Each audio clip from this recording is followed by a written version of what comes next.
All right.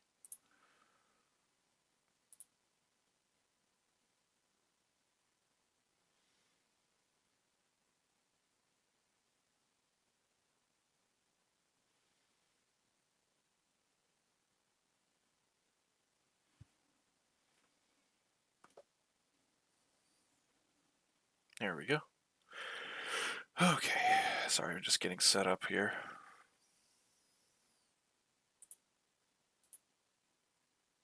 Draw this stupid fucking horse. All right.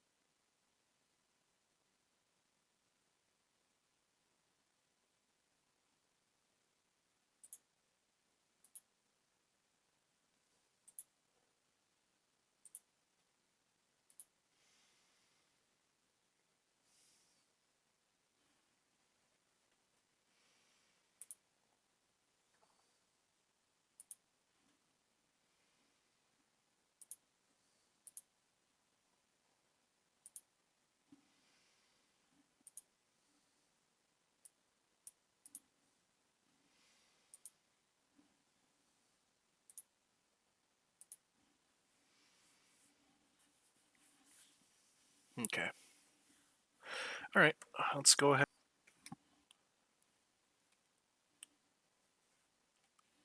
Mine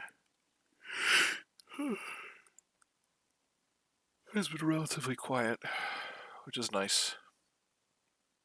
And I'm dropping frames. That's awesome. Cool. Whatever, man. I'm not playing a game right now. I'm just drawing. I don't understand.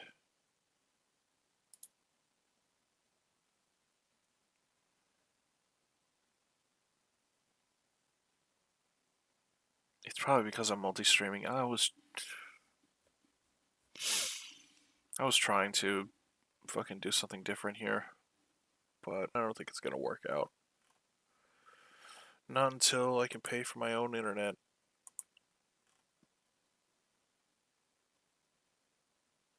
Jesus.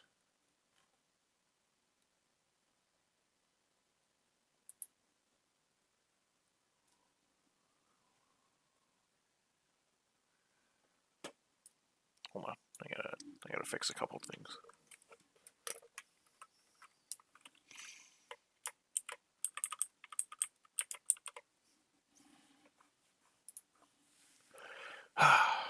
Alright.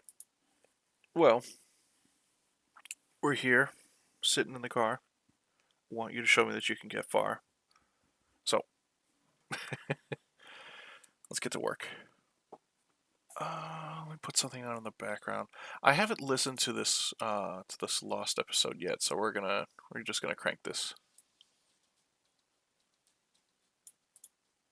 Hold on. Give me a sec, cause I gotta figure out how I can get certain.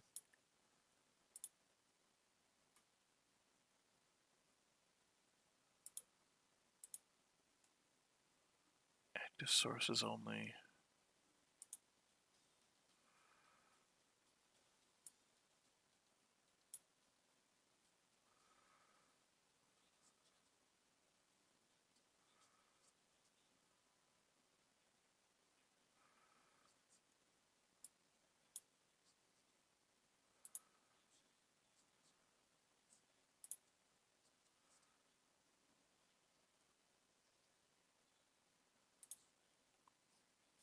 Hey, how's it going, buddy?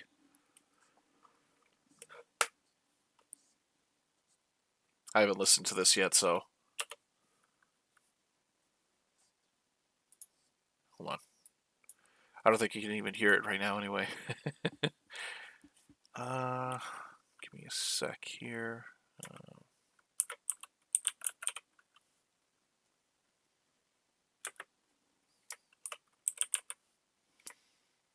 Chrome audio. I'm hoping. Can I just make this so it's just Chrome in general, so I don't have to keep changing the window?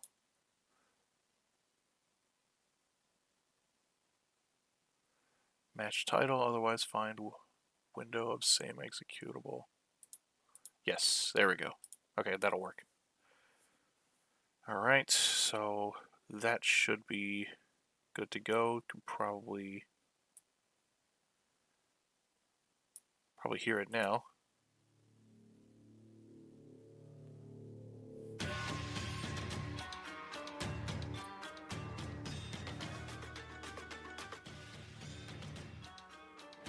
There we go. Ladies and gentlemen, welcome back to the Patron Cast Plays Off. You already did it wrong. I know. Isn't that something? Just gonna run this in the Welcome background back to while The I'm Lost, working. Ladies and gentlemen. I'm Shad, he's Razor, and we are once again joined by our very special guest, Tabmock. Hey, what's going on, guys? This is Tabmock99. Damn straight. And this is the long-awaited, highly anticipated second part of our Sindel retrospective. It's been a hot minute, but we're finally here. Yes. Yes, indeed. So, before we jump in, as we last left off with Armageddon, usually we would start straight into the second timeline. We're actually going to do Sindel's appearances in media before that, because all of those appearances came out before MK9 did, and because we already did the Malibu comic, so there's not much left to cover. Indeed. So, Annihilation. Annihilation. We get right into it. Sindel was Portrayed by Musetta Vander, yes, I who believe. also had roles on Star Trek The Next Generation, I believe, and she's in season 1 of Buffy the Vampire Slayer as like a woman who turns into a mantis monster and tries Jesus. to like mate with and then eat Xander. I do remember that TNG appearance. As, Get I a lot of watched that in the those Empire live-action series a couple shows. months ago, and I was like, hey, it's Sindel. Only happened the once, though, and like Brian Thompson, we're like... Brian Thompson's in Star Trek like 4 or 5 times across the 90s shows. You watch any given 90s Star Trek series, and at least twice I'm like, hey, it's Shao Kahn. Nice. He's played 2 different Klingons, which is a suiting role for him. It's a role of honor. I like his first appearance as a Klingon because he's kind of prominent in the episode. He's like the second in command of a Klingon ship that Riker is serving on as like part of an exchange program, and Riker gets to beat him up. It's like prison. You have to beat someone up on your first day so they know not to fuck with you. He was also a Jem'Hadar, and like a really angsty, angry one. The one that always wants to be like, you know, in control, and so he tries, and then he gets his shit pushed in and he dies. Yeah. He's not even around for half of that DS9 episode. But Musetta Vander as Sindel. Yes. How do we feel? Mother, you're alive. Too bad you will die. There it is. There it is. Yep. There's the line. I gotta tell you guys, I was lucky enough to see her deliver that line in person for an MK Annihilation reunion. She did it at a con. That is wonderful.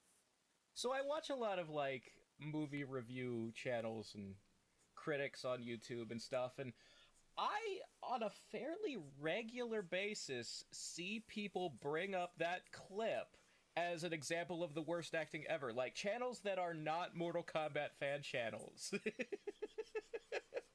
I don't give a shit. Like much of Annihilation, it falls squarely into so bad it's good territory. Yeah, no, that's the thing about Annihilation. And we've, you and I have said this a couple times in various things on this channel. I forgot to do this. We both agree that it's better to be in that so bad it's good category where something's like super cheesy and corny and Power Rangers-esque. It's better to be that than to be something that's like a bad movie but it's modern and gritty, because those things turn out boring and you can't really rewatch them. But Annihilation you can rewatch because it's funny. Yeah, it's got that cheesiness, Always. it's got that camp, but it is worth rewatching. Yeah, yeah. I am never going to call it a good movie, and Lord knows I cannot be impartial and say it is bad, because I have so many years of attachment to it and so many rewatches. Yeah, yeah. In fact, if I didn't have to actually go work at 6 a.m. tomorrow morning, I would probably go and watch it right after we're done here. Because just her pointing the finger while saying the thing is the first image on Google if you just Musetta Vander Annihilation search. I am looking at it right now. She's pointing right now. Yeah. And I just want to watch the movie. Yeah. Corny and bad, then boring and bad. I tend to agree. And Yeah. although I will say, in fairness, I would rewatch the first 10 odd minutes of the. I could see that. I could stomach it, I yeah. don't know. I get it, man. At the very least. I don't need to rewatch the very the most, Scorpion and actually. Sub-Zero fight. There are dozens of that. It is true. Well, bringing it back to Sindel, what I like about MK Annihilation is that there was this big setup about how Sindel is the key to all of this, and she's the key to undoing the merger. And then it turns out that was all just a ruse. Yeah, it's interesting because Annihilation is obviously heavily an adaptation of MK3, but they kind of shoehorn some MK4 elements into it. Mm-hmm. You start with the premise of Shao Kahn is invading the Earth, and like, oh, how is he able to do that? And Raiden says that, I believe your mother is the key, that somehow resurrecting her opened those gateways. They never explain in the movie how that would make sense. They don't go into the thing from the game of, well, if she's resurrected on Earth, then the Elder Gods will let Khan come to Earth to claim his property. They don't say any of that. We also, like, she's not resurrected on Earth. She falls out of the portal with the rest of his army. I feel like there were a few rewrites. Just a few. It feels like they wanted to get the MK3 plot across, but they just forgot things here and there. They were definitely, like, skimming through the beats because the only thing they really cared about was making an action movie with as many fight scenes as possible. Throwing in all the characters. One of the big problems with any attempt to adapt Mortal Kombat Trilogy, once you get to that point in the timeline, you have 30 characters, and that is too many characters for a movie. And that's why you got stuff like Melina shows up and nobody says her name, nobody says Ermac's name, I think, nobody says Noob Saibot's name. Like, characters just appear, and then they're gone. Baraka's name, too. Yeah, yeah. Although they do say Cabal and Stryker's names, they're not in the movie. Cabal Yeah, Cabal and Stryker. even in the film. They got name dropped. So apparently, according to an earlier draft of the script, you know how Khan, Scorpion kidnaps Kitana and says, suckers, and portals away, and then Kitana's being kept hanging in like a bird cage over his table in the castle? She just got caged. In an earlier version of the script, Kitana was Jesus. being kept in the Cobalt Mines of Shokan, which is where Ooh. anybody who was captured, including Cabal and Stryker, were being kept. So when Liu went there to rescue her, he also helps Cabal and Stryker start like a prison riot. And that was completely cut from the movie. They Damn. probably never even made it to casting. Yeah, no. As a side note, I do like how that set up Cabal and Stryker to be lifelong pals, because that was never a thing before. I feel like MK Annihilation started that, and MK9 sort of picked it up from there. Yeah, there's a lot Maybe. of, like, weird connective tissue between, like, Annihilation and versus DC and 9. Like, that period, they Yeah. started, like, taking influence. Which is an odd choice, because, famously, the fan base doesn't like the movie. It's a fine wine. It gets better with age. It does, as it turns out. But, yeah, it's, like, interesting plot-wise. Like, it starts out with Raiden just kind of guessing, I think your resurrected mother is the key to Khan's invasion, and if we can, like, save her and, like, break the spell that's making her evil, then that will somehow end the invasion. And then he goes to the Elder Gods and asks them, how do I stop the invasion? And they say, your guess is right, it's about Sindel. And then at the end of the movie, It's completely it turns fucking out wrong. that Sindel has nothing to do with it. She's a red herring, and the reason Raiden, like, fell for it is the reason the Elder Gods told him is because one of the Elder Gods is Shinnok. It was all a lie. I'm curious why there are 3 Elder Gods that Raiden talks to in the movie. Why did the other 2 go along with Shinnok's lies? I don't know. Maybe they're not his keepers. Maybe they don't know. Maybe he told them to and they believed it. He's the one who went, hey, so Shao Kahn's whole thing is about his wife, and they just believed it, and they repeated that back to Raiden. Omnipotent indeed. Or they already knew the entire time. It's just, Raiden's only allowed to ask 3 questions, and if that's what the answer is, well, they can't override that. Yeah, but it's a wrong answer. They just have to let that slide. Why is it always like that? Why is it always questions 3? You just have better things to do? I don't... Yeah, it seems like a very arbitrary limit. What are they, busy? Their time is a premium and Raiden's not allowed to waste any more of it? They don't even do anything! They sit in an empty void and watch the realms. They don't have hobbies! How long does Raiden have to wait before he leaves the temple, goes back in, and asks another 3 questions? That's a good question. Can he just walk out, walk back in? I've got another 3. As always, Raiden, you are offered 3 questions. For the next As 5 always, minutes. yeah. Yeah. I remember that like, being You a need to line. do to sleep. 3 questions per visit? Is there... Once a generation. Can you stave one off? Silvers. Ironically, too many questions. Always. We've already asked more than 3, haven't we? Probably. I think we left that number in the dust a long time ago. All right, let's circle back to Sindel again because we get sidetracked so very, very easily, as is our wont. So yes, throughout the movie, we see... Here's another thing that 9 copied.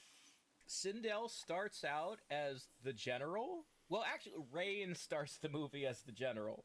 And because Rain didn't kill Cabal and Stryker, he only took them prisoner, Shao Kahn knocks him into a fire, and then the rest of the named characters are arguing around the table about why they should be general. And nothing of value was lost. And Khan decides, Sindel, because the rest of you are just opportunists and only care about yourselves, and I can trust her because mind control.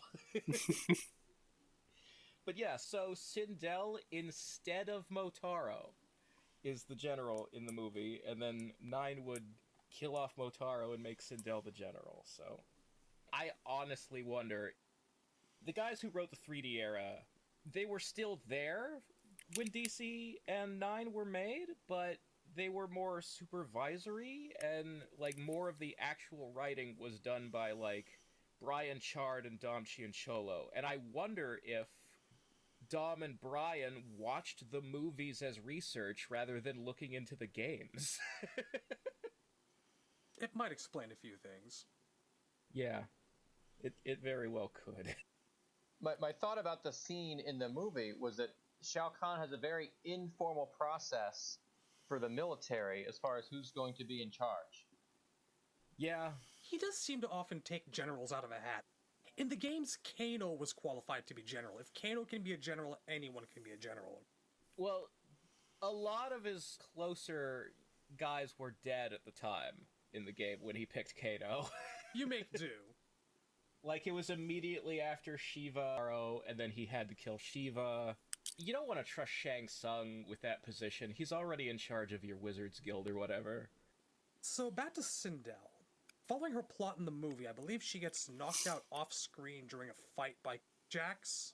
What happened was, so the heroes, after Raiden meets with the Elder Gods, Shao Kahn and Sindel and a big army on horseback find them at this temple in the desert, and they have to escape into a portal to Outworld. I was disappointed in that scene because in the games, we had a bunch of centaurs, and in the movie, just regular horses. Well, centaurs would be extraordinarily expensive. Oh, yeah. Really had enough for, like, Shiva's arms. Yeah, Motaro, I think a lot of that was a guy with, like, a rubber horse body attached to him, and then they just covered over it with CGI whenever they really needed to, like, show him moving around and fighting. There were a lot of cost-saving techniques involved with that, I'm sure. But I feel like it worked, you know, in the way that the first Jurassic Park used animatronic dinosaurs and then just added CGI on top to make them look more real. Somehow, that creates a final product that's much more real. Because, like, if you compare Motaro to the dragon and Hydra that Lu and Shao Kahn turn into at the end, which are completely CGI, Motaro looks way more real. Surprisingly so. Yeah, absolutely. But yeah, so they escape into Outworld after Sindel destroys the whole mountain range with one of Oh her yeah, screams. the scream. Like, that's the time in the movie that we actually get the scream. And I gotta say, there are a lot of complaints about how cheesy the special effects look. I rather think that they pulled off, for the time and the CG that they had available, I think that Sindel knocking over that entire temple area actually looked pretty damned good. I think the exploding mountain range might have been practical. I think they used a miniature. But yeah, the scream scene is done pretty well, and I like that afterwards she says that was fun, because that's a line from her friendship in the game. You know, I must have watched the movie at least 9 times before I caught that.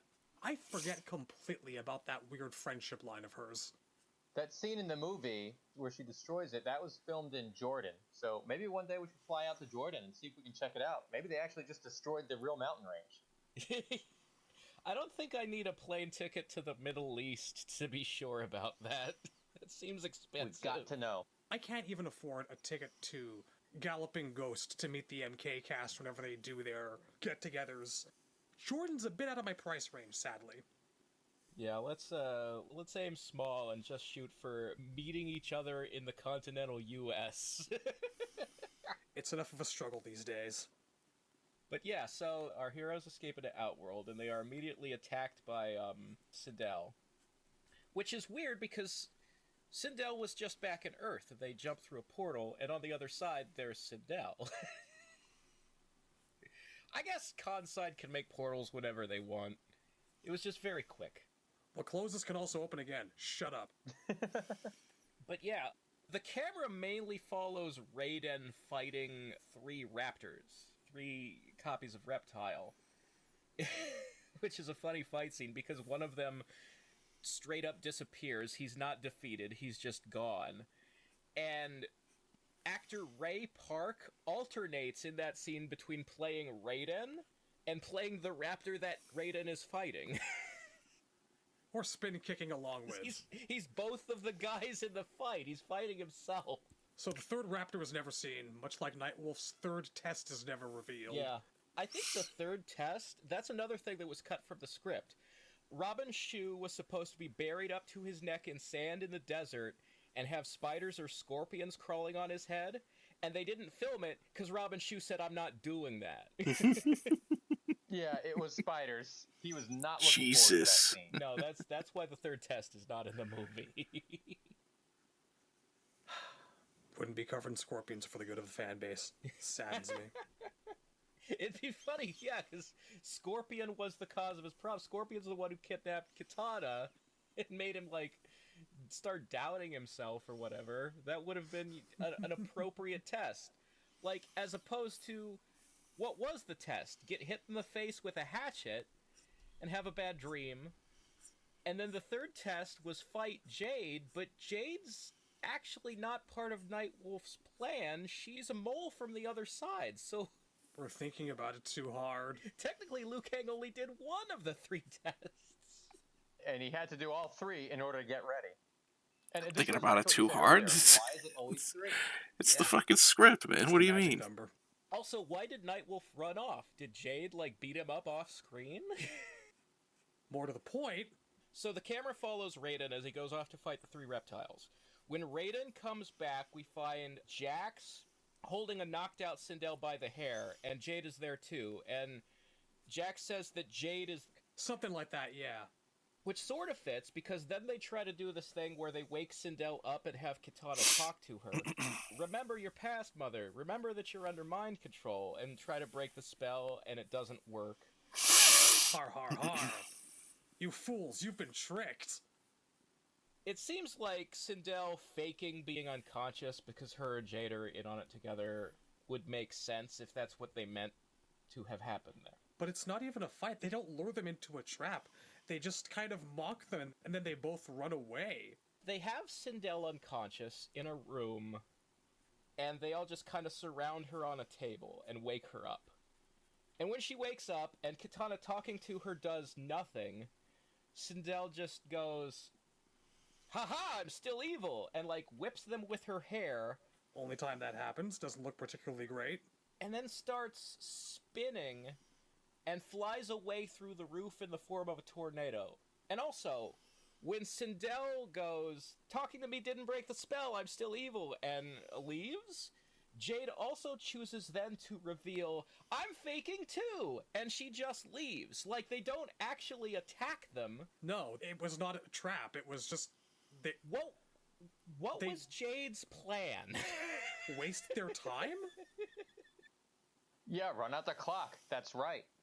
She wastes the reveal that she's been evil all along to just tell them, "By the way, I've been evil all along," and leaves. You fools, you've been tricked. Lol. Exit stage left. Which makes sense that when they go back to the fortress and tell Shao Kahn that they have achieved nothing, Shao Kahn yells at them for achieving nothing and feeds Jade Right, to a he's- wall monster. He's angry that they're all still alive. Plainly, they were supposed to attack the heroes and kill them after the betrayal, but they just didn't. They didn't even try. Shao Kahn should have asked them, "Tell me, did you make them beg for their lives before you killed them?" I mean, that worked out real well for the last guy, right? Well, no, we didn't actually even try to kill them. We just ran away because we were outnumbered. It's like, then why did you reveal yourself? Why not stay undercover until you have them in a compromising position and stab them in the back? Great plan, Jade. Great plan. Yeah. So Annihilation's a great movie. 10 out of 10. I would have fed her to the wall monster too. The punishment was proportional to Rain getting knocked into a fire pit. By the way, do you think the Tormentor, the giant monster that's in the back of the arena in 9, do you think that's deliberately based on the wall monster from Annihilation? Oh, dude, I want to believe so hard. They seem very similar. I bet it is. They both got that snaggletooth thing going on. I'd like to believe. That'd be cool. I'd never thought about that before, but the more I think about it, the more sense it makes. Yeah, right? They just seem like very similar designs to me. I feel like there's some shared DNA there. So bringing it back to Sindel, Yeah. Again, for the third time. So come the end of the movie, the heroes all assemble to fight the villains in the big third act battle. Raiden went there first, tried to, talk Shao Kahn down, because in this, in the movie continuity, they're brothers. Shao Kahn just blasts him in the chest with a fireball, and that's it. He's dead in one hit. And then we have the big fight. And in this big fight, Kitana squares off against Sindel. she says, "I'll take my mother." Yes. Liu Kang is fighting Shao Kahn. Jax challenges Motaro because he's the biggest one. And then Sonya gets the leftovers. It's her versus Ermac. I don't remember a thing about the Katana and Sindel fight. No, scene. they don't. There's really nothing to discuss. Here's the problem. Musetta Vander, I don't think, is a martial artist. No. And Talisa Soto was a supermodel who became an actress, so does not have a background, as far as I know, in martial arts. In the first movie, they covered this up pretty slyly by only giving Kitana a single fight. And it's a fight against Liu Kang, who she doesn't really want to fight. They're just sort of putting each other in rest holds so that they can whisper between themselves until Shang Tsung realizes what they're doing and stops the fight. Clever editing. Harder to do that in the second movie, where Kitana has to actually, break out the fans, and she doesn't even do anything with the fans, does she? No, the only time she breaks out the fans in the movie is against, it's in, the first fight she actually has. I'm forgetting who she's fighting. Smoke shows up, and he's fighting Liu Kang. And I think there was generic mooks that she kind of slapped around with the fans in closed form, and then after she defeated them, she opened the fans just to flourish, and never actually used them again the rest of the movie. No, her entire fight scene with Sindel is a couple of punches and a couple of kicks, and that's basically it. And Yeah, yes. at the end of it, she knocks her down, gets her into a headlock, and, whatever you are, you will live to see the end of this. Yeah, they just trade a few, like, quick punches and kicks, and then she puts her in a hold and forces her to watch Liu Kang versus Shao Kahn. And then when Shao Kahn is defeated, magically the invasion ending restores the world. Like, even all the damage that was done to the Shaolin Temple is just undone, and everybody is alive again. Like, all the monks who were being attacked by ninjas at the beginning of the movie are just standing around. It's almost like time has been reversed. Yeah, it's almost like Bet you Johnny Cage is still when dead. you fight Mixiospitlik, and then you get him to say his own name backwards, and he goes back to the fifth dimension. Immediately, all the effects of his magic wore off instantly, as if they never happened. Yeah, everything is just magically undone, except that Johnny Cage is Yeah, there it is. dead. I remember being in the theater and going, well, since everything's been undone, Johnny's going to come walking in right this minute. Yeah, all the monks are back, but Johnny's not. What happened there? Right this minute? It would be funny if they acknowledged that in the movie, right? Like, oh wow, everything's back to normal. That means Johnny's okay, right? And you look over at Johnny's corpse and a bunch of flies are eating it. I guess not. That would have been a funny shot. But yeah, so among the things that are reversed when the invasion is ended, one of them is that Sindel is suddenly wearing different clothing and all the white streaks are gone from her hair. Yeah, she's kind of a redhead. But that actually fits with the movie because in the beginning of the movie, it takes place with Shao Kahn's invasion, just like the end of the first film, only Sonya and Raiden have completely changed. Yeah. Now it's her turn. But yeah, so the spell on her is broken, and she's finally normal and good again, and her and Kitana have a happy reunion. And, that's pretty much it. Though Raiden was dead from that fireball, the Elder Gods actually had to manually resurrect him, and they traded away his lightning powers like they've given him smoke or wind powers, because they're promoting him to Elder God to fill Shinnok's slot, because Shinnok has been banished to the Netherrealm for helping Khan. I guess Shinnok was the Elder God of Wind in the movie? When Raiden goes to meet them, they appear in purely elemental form. There's wind, water, and fire in the vague shape of a human body. I guess Shinnok was the wind one. They never actually tell you the wind guy was Shinnok. They just tell you Shinnok's one of the Elder Gods, and there's 3 Elder Gods, so I guess just by elimination you figure out which one is him. If you can tell me what Nightwolf's third test was without resorting to scripts, we can argue about the minutiae of what God is supposed to be what. I don't expect that kind of thing from this movie. I guess they picked Wind because now Raiden is Fujin, we don't have to do Fujin. There are too many Mortal What? Kombat characters, we're gonna keep mashing them up. Well, they kind of made Liu Kang, they grafted Kung Lao's backstory onto his a little bit. Yeah, in the first movie, they definitely, combined those two characters. Liu Kang is the descendant of Great Kung Lao, and he's the one who left the temple and doesn't want to go to the tournament and all that stuff that was basically Kung Lao's backstory in MK2. So, I guess combining Raiden with Fujin is another example of that. So that's sort of what they would have done with him if there had been a third movie, I guess. We wouldn't have had a Fujin. Speaking of stealing things from Kung Lao, halfway through Annihilation, Raiden changes his outfit, and it's a black vest and brown pants. It's Kung Lao's MK3 costume minus the hat. Even though Raiden is typically known for wearing a hat. Yeah. I understand if James Remar said, I don't want to wear a wig the whole shoot. It's uncomfortable. Can we write a scene where I get a haircut? Why did he have to change his outfit? He couldn't fight in the white long-sleeve shirt? Honestly, as Oh. far as special effects in Annihilation go, that wig looked okay on him. It wasn't as good as Chris Lambert's. No, it wasn't, but it was still adequate. I love how in the first scene of the movie, from shot to shot, it keeps alternating between ponytail and loose. Constantly. Even though there's a part where you can see him pulling out the tie to let his hair down, and then putting it back up in the ponytail.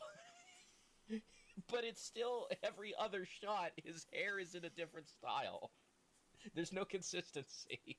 These are the lesser-known continuity gaps that aren't Baraka becoming Rain. I will say, speaking of costume changes, that at the end of the movie, when Sindel's outfit changes, at least the dress she's wearing is still purple. You know? Because, like, that second outfit Raiden gets doesn't look like something Raiden would wear. Black and brown are not his colors. You couldn't have done it in white and blue? Yeah, the So, brown you know is what? white As long as we're adjacent. talking about costumes, what do we think of Sindel's Annihilation outfit? It is a reasonable approximation. It's a fair facsimile. It's basically a one-piece purple bathing suit over top of some black leggings, and that's all it is. But good enough, I guess, for a low-budget 90s movie. Most of the characters in those two movies have much more grounded, real-world clothes on instead of what they actually wear in the game. Like, Johnny Cage spends the whole first movie in a teal button-up shirt and slacks. And Johnny Cage is a character who is, like, in the games, he tends to wear, like, athletic pants with his name on them, because he's famous, and he'd have Cage brand athletic gear, you know? Of course. He would have tracksuit pants with his name on them. That's a thing he would do. But in the movie, we're not gonna sew the letters C-A-G-E onto some pants. Just give him slacks and a shirt. And then, like, they did have kind of an explanation of, like, his luggage got wet. I feel like that wouldn't stop you from digging out a pair of track pants. As far as Annihilation outfits go, I think I'm generally okay with Sindel's. I like the little choker collar that they gave her. The dangly earrings are a nice little touch, and rather than, like, just straight up go for, like, the striped skunk pattern, having the hair remain black with a bunch of individual white streaks go over the top and around the sides, inspired choice. I like it. It's somewhere halfway between convincing and game-inspired. Yeah, I don't We hate it. talked last episode about how that wig weighed 30 pounds and was held together by a million bobby pins. Oh, the game wig, They're yeah. not going to put Meseta Vander through that. Yeah, she could barely move in that thing. That wouldn't work in a movie. No. Looking at her right now, assuming they had decided to dye her hair white or something and do like the skunk stripe, I don't think it would have looked good. They probably thought about it and went, no, this is better. This is fine. And it does work. And I also really do enjoy, like, the silver purpley lipstick. It works really well. And, like, I love her eyeshadow, and I think Meseta Vander looks really, really gorgeous in the movie. I've always had a little bit of a crush on her. Not ashamed to say it. Yeah. You know, she looks like Sindel. You definitely recognize the character. It's not like a problem. Yeah, no, I think the hair especially looks good. I mean, it's different from the games, but I think the wig, it came out really nice. And Musetta Vander is an attractive woman. Googling Sindel Annihilation, I swear to God, there's a couple of shots here, just random Googling. I don't remember this from the movie. Here, I'll send this to you off screen. Do you remember this shot? Because I don't. It could be just some, like, on-the-set photography for marketing purposes, you know, something to send Yeah. to magazines. Could be. Could be a deleted scene. We'll probably never know.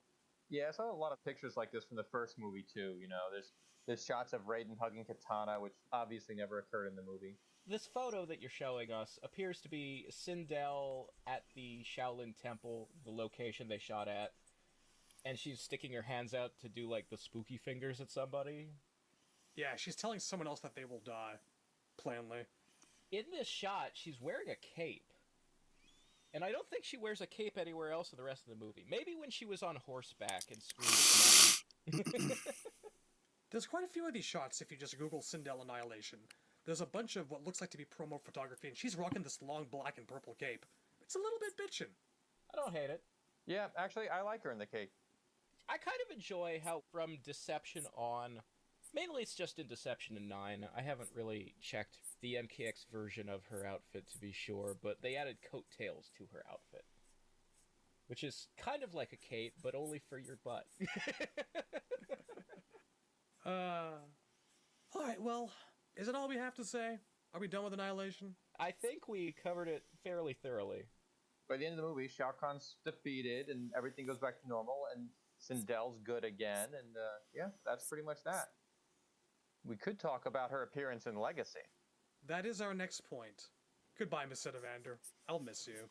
So, Mortal Kombat Legacy was a web series that came out like the year before Mortal Kombat 9 was released. No, the trailer. Yeah, the Rebirth trailer was in 2010. Yeah, so MK Legacy. Rebirth was basically a fan film by director Kevin Tankerowen, which he made in order to pitch himself to Warner Brothers as like, hey, I like Mortal Kombat, I've got ideas, put me in charge of making a Mortal Kombat thing, please. And the premise of that trailer was basically like a really gritty reboot, like the Dark Knight or Daniel Craig Bond style version of Mortal Kombat, where you sort of strip out the fantastical elements and make it very like urban crime drama kind of thing. Like the trailer was basically that Scorpion was some criminal who was arrested, and Sonya and Jax were cops who were interrogating him about like an underground mob fight club tournament run by mob boss Shang Tsung.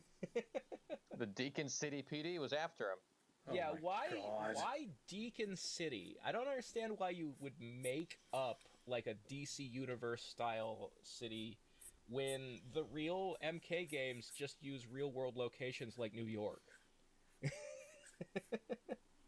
Well, they are using fictitious Chinese villages now. Like Liu Kang was from the Honan province. That is a real world. Nowadays, it's more commonly pronounced Henan province, but that is a real alternate like spelling of the word, because like Chinese translated to English is funny and a little bit multiple choice.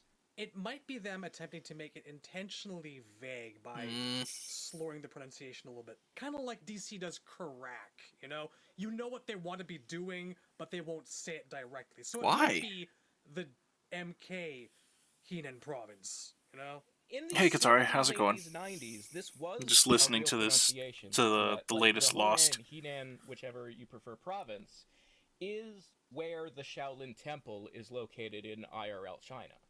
I've seen it written with a U, never an O, though. I want to say that's a separate province. I think Hunan is a different location. Like, both exist. That's just because John Tobias would get this information from books that sometimes mistranslated things. I'll give an example. In Bruce Lee's time, in the 1970s, the word Kung Fu could be pronounced Kung Fu, or it could be pronounced Gong Fu with a G, which Bruce himself often did. So it's just that Chinese translation is a little bit multiple choice. I'm just trying to figure out if there's two of them. It's not multiple choice. It's Yeah, just the that books and information that earlier Tobias was getting translations this are fucked, info from and we've just probably kind of had one of fallen these back on older fucked legacy translations translation. where it was with an O instead of an E for that province. Actual Is actual Chinese Southeast pronunciation China, is Gong a Fu. little bit inland, and Henan with an E, by our pronunciation, is a little bit north of that. It is too. Yeah, it is the location in the real world of Nice. the Northern Shaolin Temple. Alright, now that we've established that. Anyway, it took off as a viral thing, this Rebirth trailer, so Warner Brothers gave Tankerowen a web series. Somehow.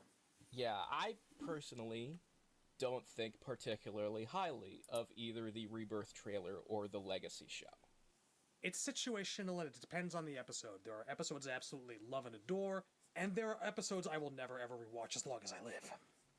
Well, what I was about to say is that the two, in my opinion, best episodes were the Kitana and Melina episodes. They started out with like a relatively accurate recap of their backstory from the games about, you know, Outworld taking over Denny and Shao Kahn adopting Kitana and cloning Melina and all that, which was told in an animated style.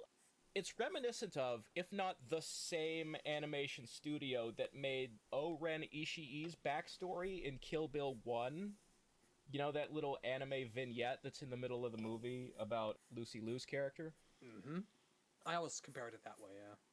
So then it sort of transitions from animation into live action, and we see Shao Kahn attacking King Jared's palace, and it sort of kind of cuts like anthologically from scene to scene where it's not all one continuous narrative, it's jumping around a lot.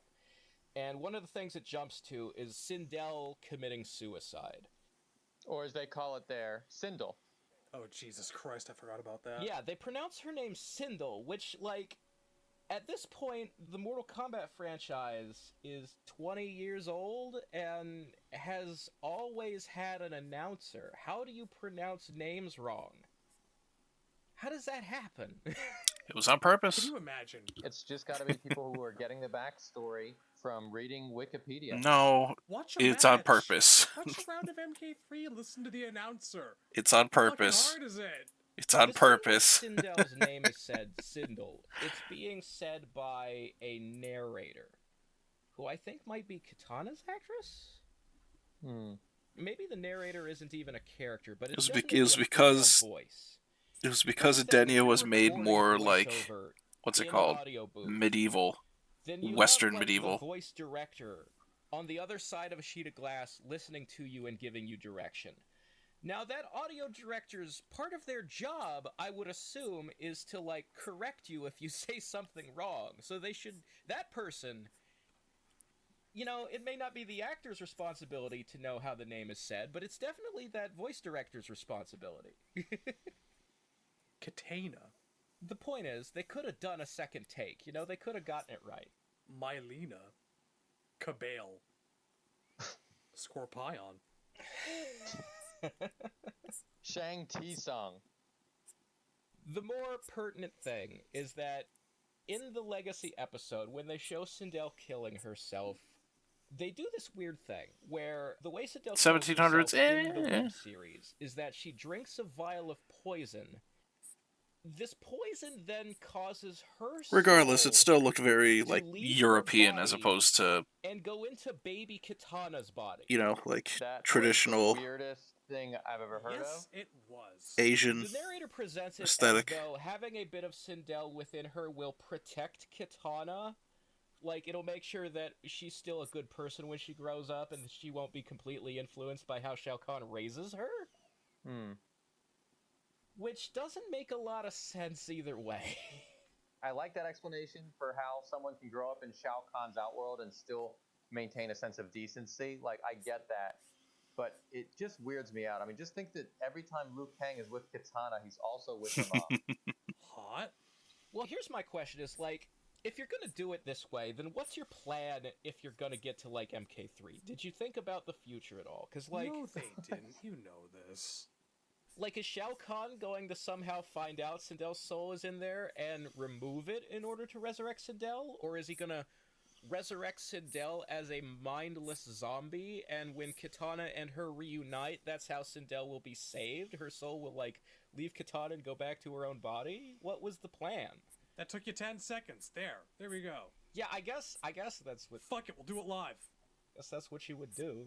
I didn't like it at all because in the games, Sindel's soul actually is captured and is property of Quan Chi, and they taint it with evil, and then they give it back to her so that when they resurrect her, she's more obedient to Shao Kahn. Like, they had this whole thing worked out. For Sindel's soul to be in Katana's body just throws the whole thing out the window. Yeah.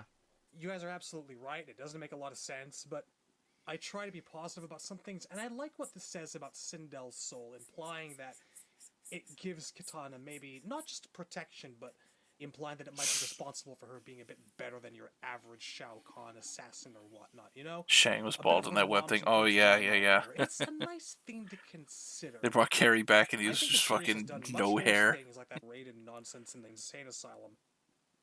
I'm not saying it alone is good or a valid choice, and of course it's clearly not accurate to the games. But I like that it emphasizes the bond between Katana and her mom just a little bit. It's a nice little touch, if I may look on the bright side of something that's not exactly the way we'd like it to Nobody's be. taking that away, Shad. It just still weirds me out. Imagine if you had a girlfriend, and then after you were with her, you found out, oh, by the way, my mom's soul is in here with me too. I just asked if it was good for her. I wonder if Tankarowan's Liu Kang would have ever gotten with Katana, because Tankarowan had Liu Kang turn evil. Like, what was the plan for that? I don't want to imagine it. So Legacy Season 2, the whole thing is building to, the 10th tournament, MK1. But their version of MK1 is kind of the Hunger Games. It's just drop a bunch of people on an island and they run It's around just battle and bump royale. into each Yeah, other yeah. and fight until last man standing. So Season 2 ended with Liu Kang and Kung Lao facing off against each other. Cut to black, there was no Season 3. Cliffhanger. We got robbed of a season 3. Surprise. Well, we did just get robbed of a Season 3. We got robbed of 2 possible Season 3s. We got robbed of Eric Roberts' Bo Right show. Oh yeah. Yeah, Oh yeah. so We gotta talk about there this. was, I guess, never a plan to do a Season 3? Instead, Kevin Tankerowen left the project, and his, director of photography was going to be the director of a different web series in place of Season 3, which would have been a tie-in to Mortal Kombat X. It would have been as canon to the games as a tie-in can be, which Let is it stay in usually the grave not where it very belongs. much at all. It would have been completely unrelated to the first 2 seasons of the show, and just a separate MKX thing that would have, followed Cassie and Jackie's backstories. Casper Van Dien, who played Johnny Cage in Season 2, would have still been playing Johnny Cage. But I don't know if any other actors were going to return. Welcome back, Sorla. Ray Park to play Aaron Black, which doesn't make any sense to me because Ray Park is British and Aaron Black is Texan. Ray Park will play anything for any reason. We know this. You could have gotten him to play any nameless ninja in the series, anybody who wasn't going to have dialogue, anybody who wears a mask, and then you could dub his voice over with a different actor. Well, there you go, Aaron Black.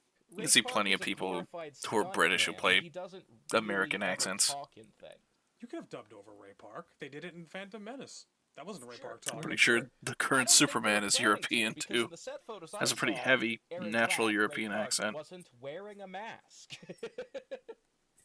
But maybe he just took it off for the set photos. I don't know. Yeah, maybe. The other cool thing about this is that they had Louis Tan, who was going to play Kung Jin. Yes.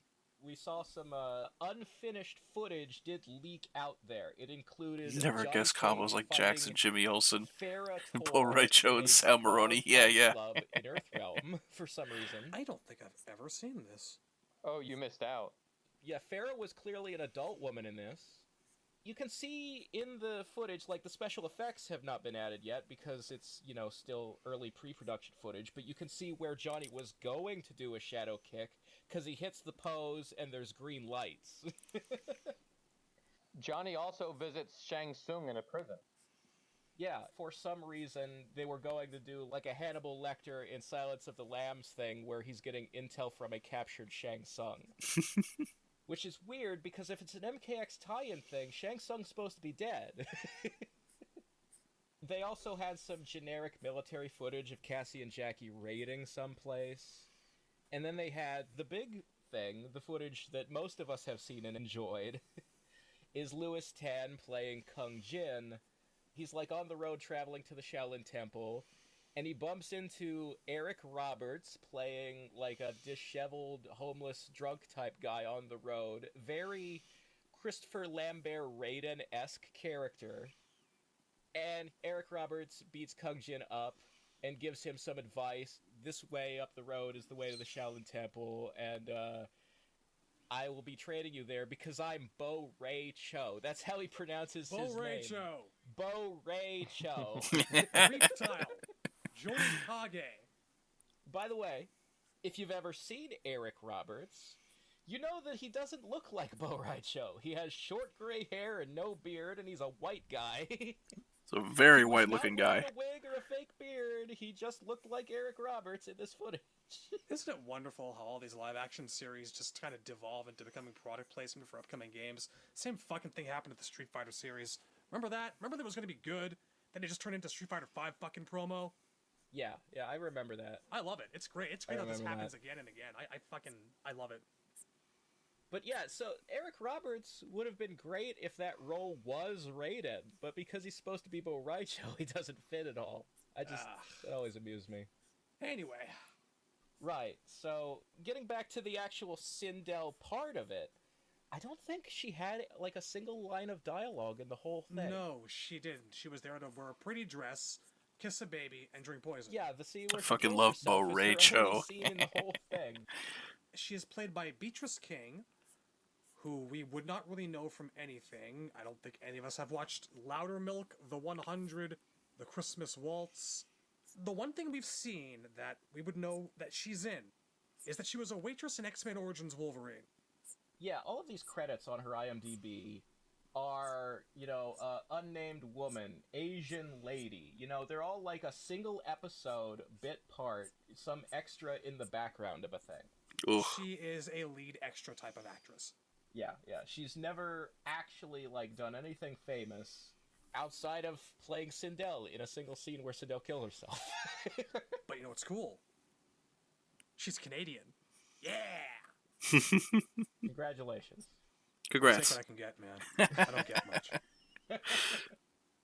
Alright, so I just want to say, I always kind of pictured the way Sindel killed herself was that she jumped out of a high window or Yeah, something like that. no, me Drinking poison feels a little mundane to me. It's not as dramatic, because the idea, if you go back to the original MK3, why Sindel killed herself is that being forced to be married to Shao Kahn, the guy who murdered her actual husband, drove her mad. That was revealed in MK Mythologies Sub-Zero in the instruction manual. We talked about that last episode. Well, yeah, we did. But I was just going to say one thing about that. When MK Annihilation was actually the first time it was revealed that Sindel's death was a suicide. That's true. It's true. That's true. Very true. The point I want to make is that people who are overcome with grief or, in an abusive place where the only way out is to do something very dramatic, they tend to be very, very dramatic. And I think jumping out of Shao Kahn's tall-ass fortress is much more dramatic than taking a sip of a drink and passing out on the floor. I do like poison as a plot device. Our but it's Curie true, it finisher, doesn't Jesus taste very well, Christ. man. The way that I've always seen this, Just backflips in my onto her was, head. much like yourself, I kind of pictured a tall window, and I picture Shao Kahn pleading with her to not do it. And then she's like, you may take my daughter from me, maybe I'll never see her again, maybe you won't let me talk to her. Because I always kind of envisioned, Kitana was probably going to be kept very far away from Sindel, who might tell her certain things, I never thought this was just about her being forced to marry Khan. I think that there was going to be kind of very much a Rapunzel up in the tower situation for Sindel as long as she lived. And she knew that. This is an important point. Yeah. Yeah, jumping out of that high tower rather than being imprisoned in it, I think is the way I've always seen things. Shao Kahn begs her not to do it, because, in his narcissistic Scorpion's way, death he in does 11. love her, and she says, you can take my daughter from me, but you can't take me. I just think if you were ever going to depict it, actually show a cutscene, some kind of flashback. Yeah, Scorpion's death in in 11 one of was the fucking games stupid. Where we actually see Sindel kill herself. You want to pick the most operatic method possible, the most bombastic for the purposes of drama. Also, Sindel's motivation for killing herself is going to be an important point of discussion as we get into how she has been written in the NRS era games. Because starting in 11, and maybe this even goes back to 9, because there are changes to her backstory in 9. Mm-hmm.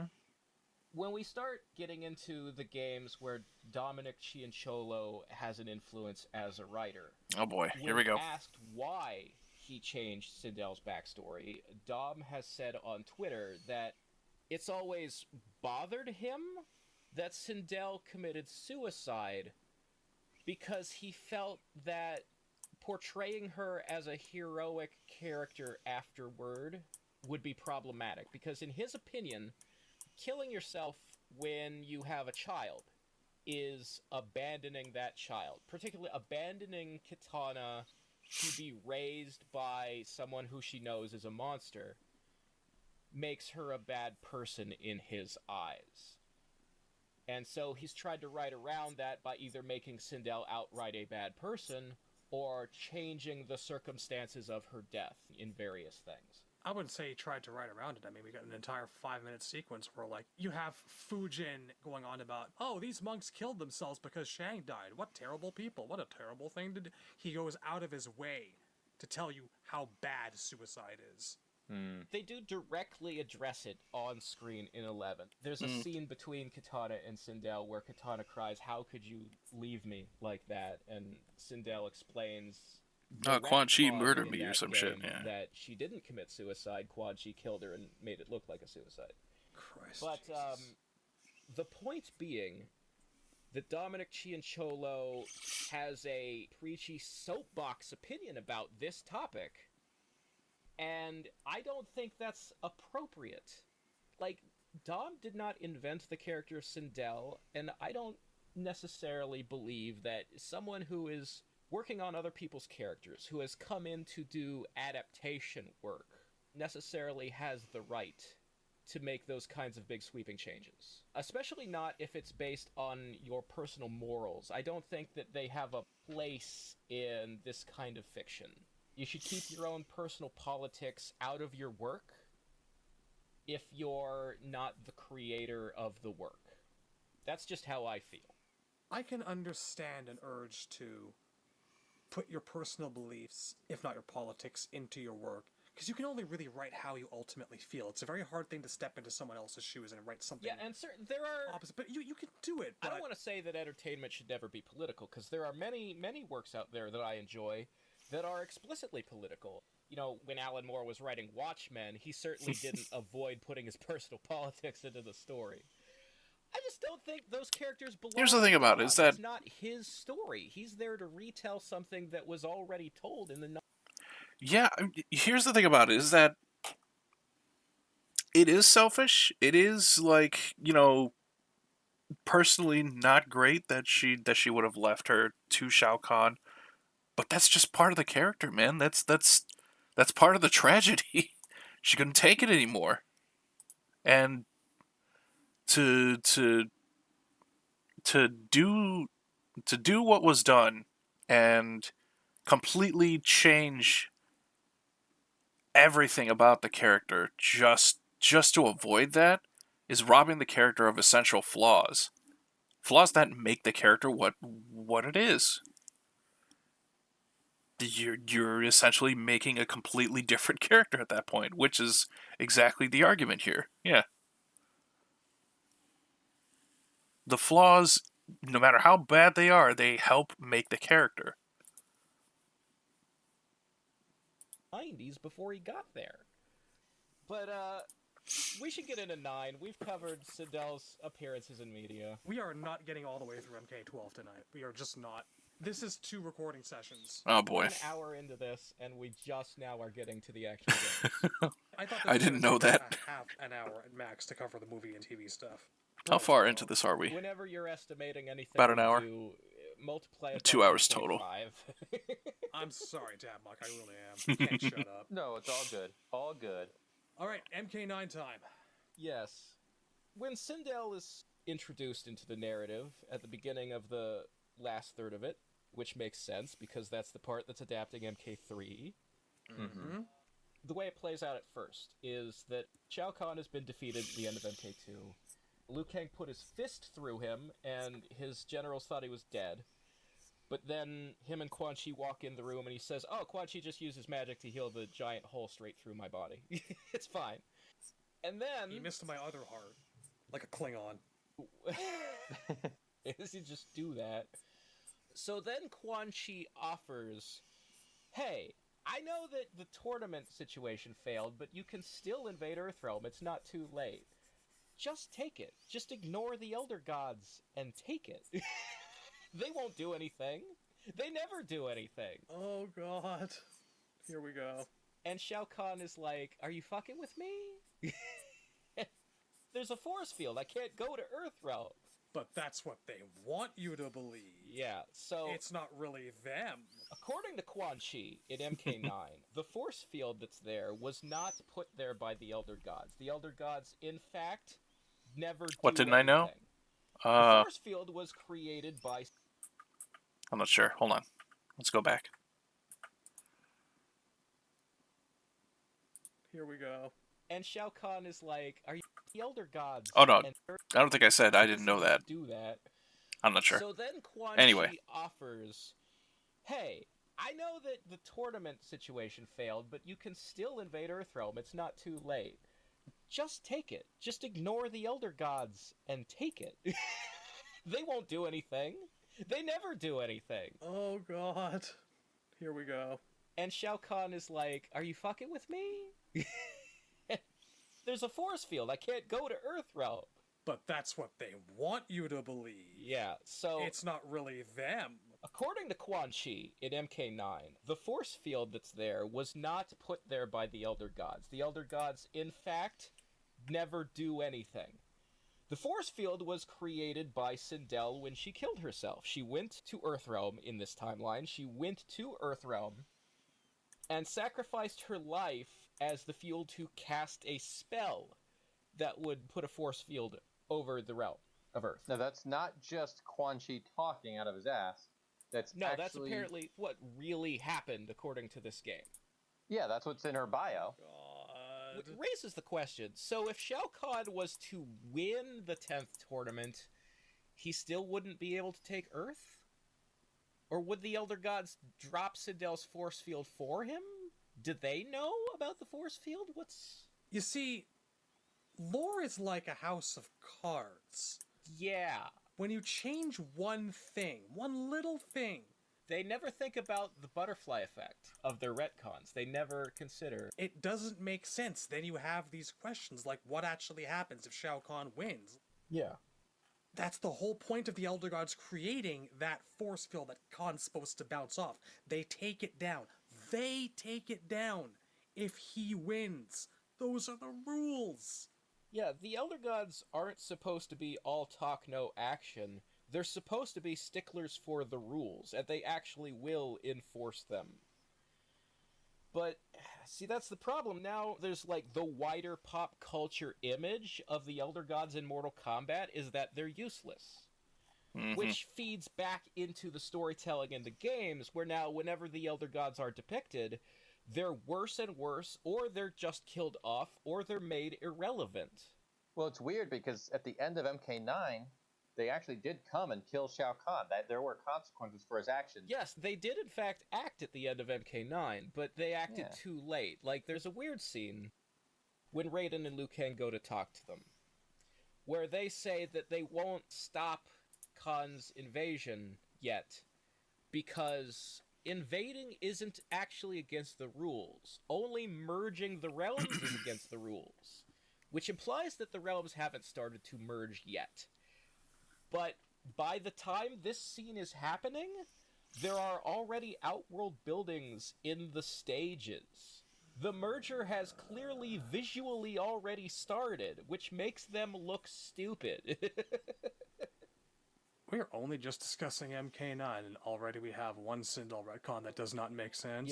Yeah. So, I just want to point out, once again, in the original timeline, the story was that Shao Kahn and Shang Tsung had been working on Sindel's resurrection since well before the 10th tournament. They had cut a deal with Quan Chi and Shinnok to have her brought back like 10 years ago before the tournament. And if he didn't succeed in the tournaments, then he could use Sindel's resurrection as a backup plan. Like, the Yes. idea of using Sindel's resurrection to invade Earthrealm, which is what he does in MK3, that plan had been come up with well before MK1. And MK2 was, in fact, just a distraction so that Raiden would be in Outworld, and therefore would not be on Earth while Sindel was being resurrected, so that he wouldn't sense it and be able to stop it. In the MK9 version, MK2 is just... they take it seriously. They're like, the tournament is literally just a do-over of the 10th tournament. You know, if we win, we get to take Earth. That's the only plan. We have no plan B. We're just doing the thing again. And then when that fails, Quan Chi just springs, hey, by the way, we could do this. So, Quan Chi was involved, in the old timeline version, he helped corrupt Sindel's soul and, showed Shang and the Shadow Priests how to resurrect her and help them work out this 10-year-long ritual. 10 years, if you're wondering, is established in the Mortal Kombat Mythologies instruction manual. Source of all things good. Yeah. But in the MK9 version, it's just his idea, and he does it all by himself, and he does it in an instant. Like, he just walks to the desert with Noob Saibot watching his Swear back, to God. and waves his hands a little bit, and a skeleton bursts out of the sand, and all of its skin grows back, and Noob Saibot is incredibly offended and terrified. yeah, he gets uncomfortable and takes a fighting stance. It'll never stop being funny. But yeah, that's it. It's just Quan Chi can just bring people back. It doesn't take time. It's like one scene. From zero to body.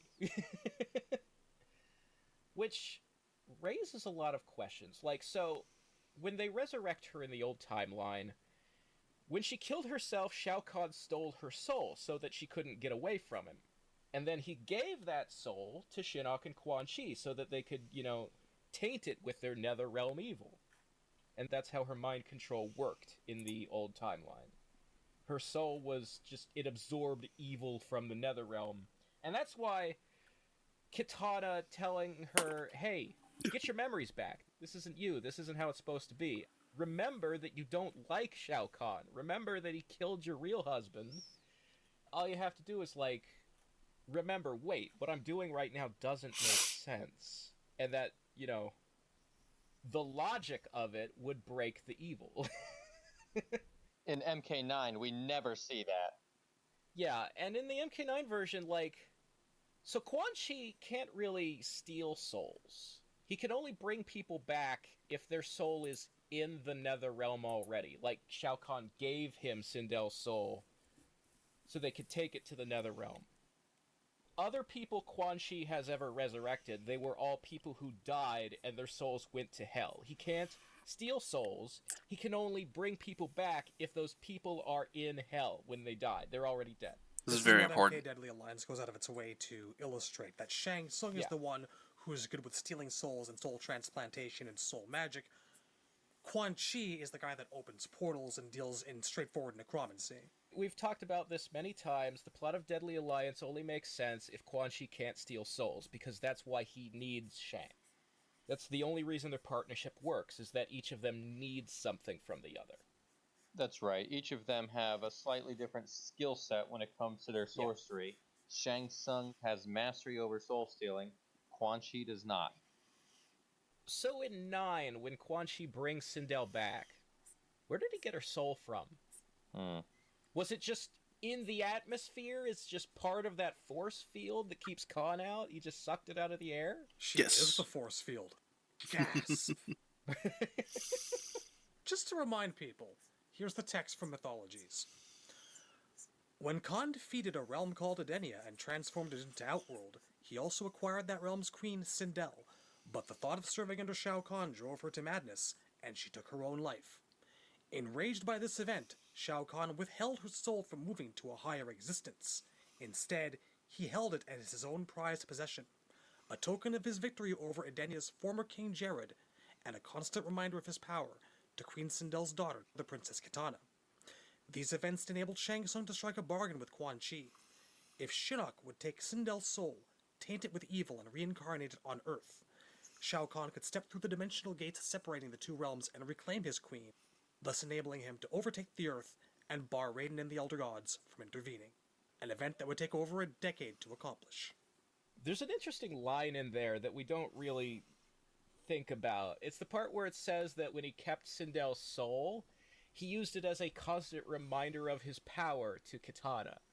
We don't think about it enough, but when you grow up knowing that your dad has your mom's soul imprisoned, is it any wonder you're going to eventually turn against him one day and start having questions?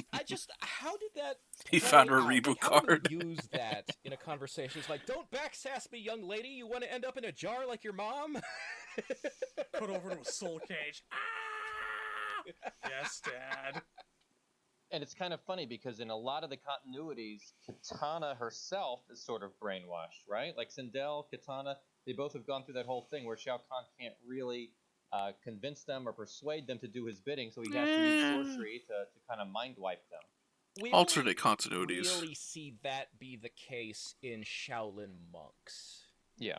In the canon games, it's Actually, more yeah, no, like not that even Legends does the Kitana mind control is thing. brainwashed in the sense that she was raised, indoctrinated into a particular environment, and she does have doubts in the back of her mind that sort of cause her to be softer than the rest of her family would like an assassin to be. Like, Shao Kahn and Melina are always kind of giving her the side eye because she hesitates when it comes to killing people. But she was still raised to kill people, and she's kind of a believer and, just loyal because she was raised to be loyal up until the point where she finds out Khan's not a real dad, as opposed to any actual magic being involved.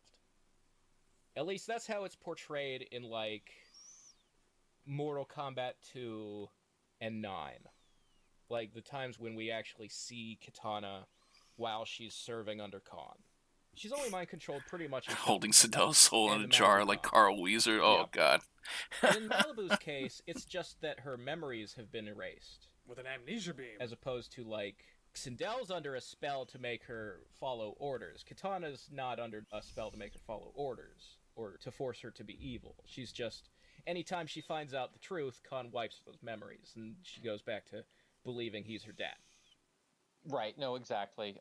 I just thought there was a little bit of a similarity there, even though I'm kind of stretching it by combining different canons. But when you look at Sindel's story in 3 and how, all Kitana has to do is remind her about her memories, right? It seems like Sindel was brainwashed either through mind control or through just wiping her memories, and that Kitana was able to unlock those. Well, that is the other thing. Mm-hmm. The way in which Sindel is being controlled is different in 9 than it is in 3. Because, like I said, in 3, Sindel's soul has been tainted with Netherrealm energies, which you can sort of overcome by talking her through it and making her see reason and, like, recover the point of view she had before she died. Just like, hey, remember how you used to look at things and how the way you're looking at things right now doesn't match up? That doesn't make sense, right? But in 9, every game since 9, it's outright hypnosis, where Quan Chi has some kind of control spell on the Revenants, and Sindel is included in that. Like, he didn't put one on Scorpion or Noob Saibot for some reason, but he does on everybody else. And that even feeds into his moveset. In the NRS era, he has a trance move where he literally makes you walk towards him with your arms out Frankenstein style. Oh yeah, he totally turns you into a zombie right then and there. Yeah, they made hypnosis more a part of his overt power set from MK9 on. Well, from versus DC on. He wasn't playable in that game, but he does put Kitana under a trance for a that's true. of that game's story mode. I forgot about that. That's right. You'll have to excuse me, I'm just sitting here taking down questions that we have caused by the MK9 Sindel retcon. So we're up to number 1. Where did Quan Chi get her soul from if he and Shang didn't come up with a plot together? Number 2. If Sindel put up the barriers between realms, what happens if Shao Kahn wins Mortal Kombat? 1 or 2. Or any Mortal Kombat, really. Do we have more? I want to make a list. I want to really illustrate just how bad these decisions to change her origins were, and how far-reaching the implications are. Well, the reason I'm bringing up the different forms of mind control, how it's different in 3 than it is in 9, is because 9, like Annihilation, features a scene in which Kitana tries to talk Sindel out of being evil, and it just outright fails. So at this point in time, MK3 is the only time in all of Mortal Kombat Telling media MK3 where one could have Kitana getting through succeeds Sindel, parallel at Sub-Zero what's through supposed to be getting through the smoke. most important moment in the plot of Mortal Kombat 3. The turning point that makes everything change, that turns Shao Kahn's biggest ally and asset in Earthrealm against him. In every single other adaptation of the invasion, really in every single other thing where That's Sindel true. is Those two evil, things do happen in the same game. Kitana fails to talk her out of it, which really, really makes Kitana look bad. Like, It just negates her entire purpose in the MK3 story. Kitana is a main protagonist. Can't she succeed at the one thing she's supposed to do, please? No! We're gonna take Annihilation as a reference and we're gonna like it. I just... Too bad you'll die. Game over. You died. This is not good character writing. Like, when No, you it's get really to... not. When you get to the end of Return of the Jedi, imagine if Luke had failed to turn Vader and get him to throw Palpatine down the hole. That would kind of undermine the entire trilogy, wouldn't it? No, you know what? You're right. These moments where the good character can kind of break through the evil spell and actually connect on a human level and reach them just through talking and making that real connection, that's dramatic. And that was dramatic in 3, it was dramatic in Star Wars, and you're right. They haven't gone back to that ever since. They've Yeah. never had it happen. No, see, you know how you really sell a character? You have her murder the entire cast. Yeah, so that's what we're leading up to here. That's how you write a character, folks. She kills everyone. So in MK9, after Sindel is brought back and the invasion starts, we see, various battles, Stryker and Cabal and whatnot on the streets, and through that sequence of events, Raiden keeps, getting flashes of what happened in the original MK3 and is trying to change the future. So one of the things he does is prevent Motaro from killing Johnny Cage by killing Motaro. And that starts an unforeseen sequence of butterfly effects where, because Motaro is dead, Shao Kahn needs a new general. And like in Annihilation, he picks Sindel. He then, because Shang Tsung keeps failing him, he kills Shang Tsung and gives all of Shang Tsung's souls and power to Sindel to buff her up. And then Sindel goes to where the heroes are hiding, which they find out because the heroes have Cyber Sub with them, and the Cyber Ninjas are able to home in on him. That's another unforeseen consequence of Raiden changing things and fucking them up. So the bad guys find the heroes by finding Cyber Sub, and attack the church where they're all hiding in. By the way, I want to talk about the church for a moment. I think we might have brought this up last episode, but... Oh, we did, and I know where you're going. Yeah, so the design Oh, of boy. the church stage, in both 3 and 9, features a lot of, Shao Kahn imagery. The 9 version, when you fight there are shadow priests in the background that are resurrecting a skinless body, like meat. So it's definitely like an evil stage associated with Shao Kahn. And this is just a guess, but I don't think it would be out of line to suggest that the original intention for the church stage was that it was probably the place where Sindel's resurrection took place. Look, it's a giant cathedral with MK dragons in it. It plainly holds some sort of place of reverence. Maybe it's hidden away somewhere on Earth. It probably is, considering the fact that that's where most of MK3's backgrounds are, as that's where the game takes place. I have assumed since I was 15 years old that the temple or the church, depending on your choice of MK3 version, that's where Sindel comes back. That's Yeah. where she's resurrected. The stained glass windows don't just have a big MK logo on them. Some of the windows have Shao Kahn in them. And in MK3, the original, the floor has a big Shao Kahn helmet logo, It does. embossed in it. It's not a good place. It's never been No. a good place. Why are the heroes using it as a base in 9? In 9, they have her resurrected in the desert. I guess because they were trying to justify why They it's ran called out of Sage status. Desert, they decided to make it an Edenian-themed desert with a big Sindel statue in it. That's the place where she died, or whatever. Why is there a giant Sindel statue on Earth?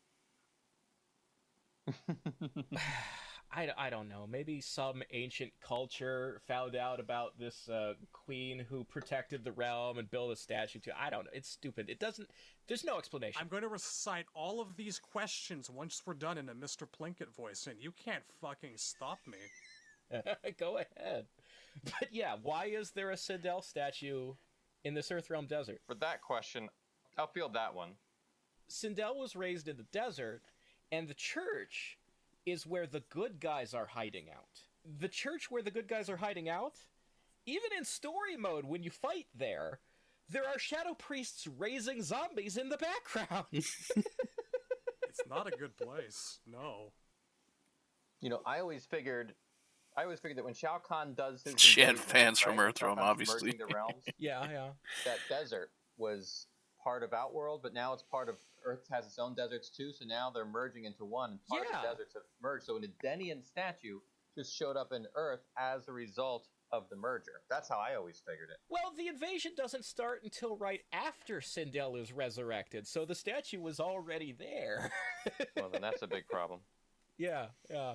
But, I always assumed that's why it was called Jade's Desert in the original UMK3, is because you see it during the merger, and there's Edenian wreckage in that desert. It has like a yin-yang logo, like the Edenia Kamidogu.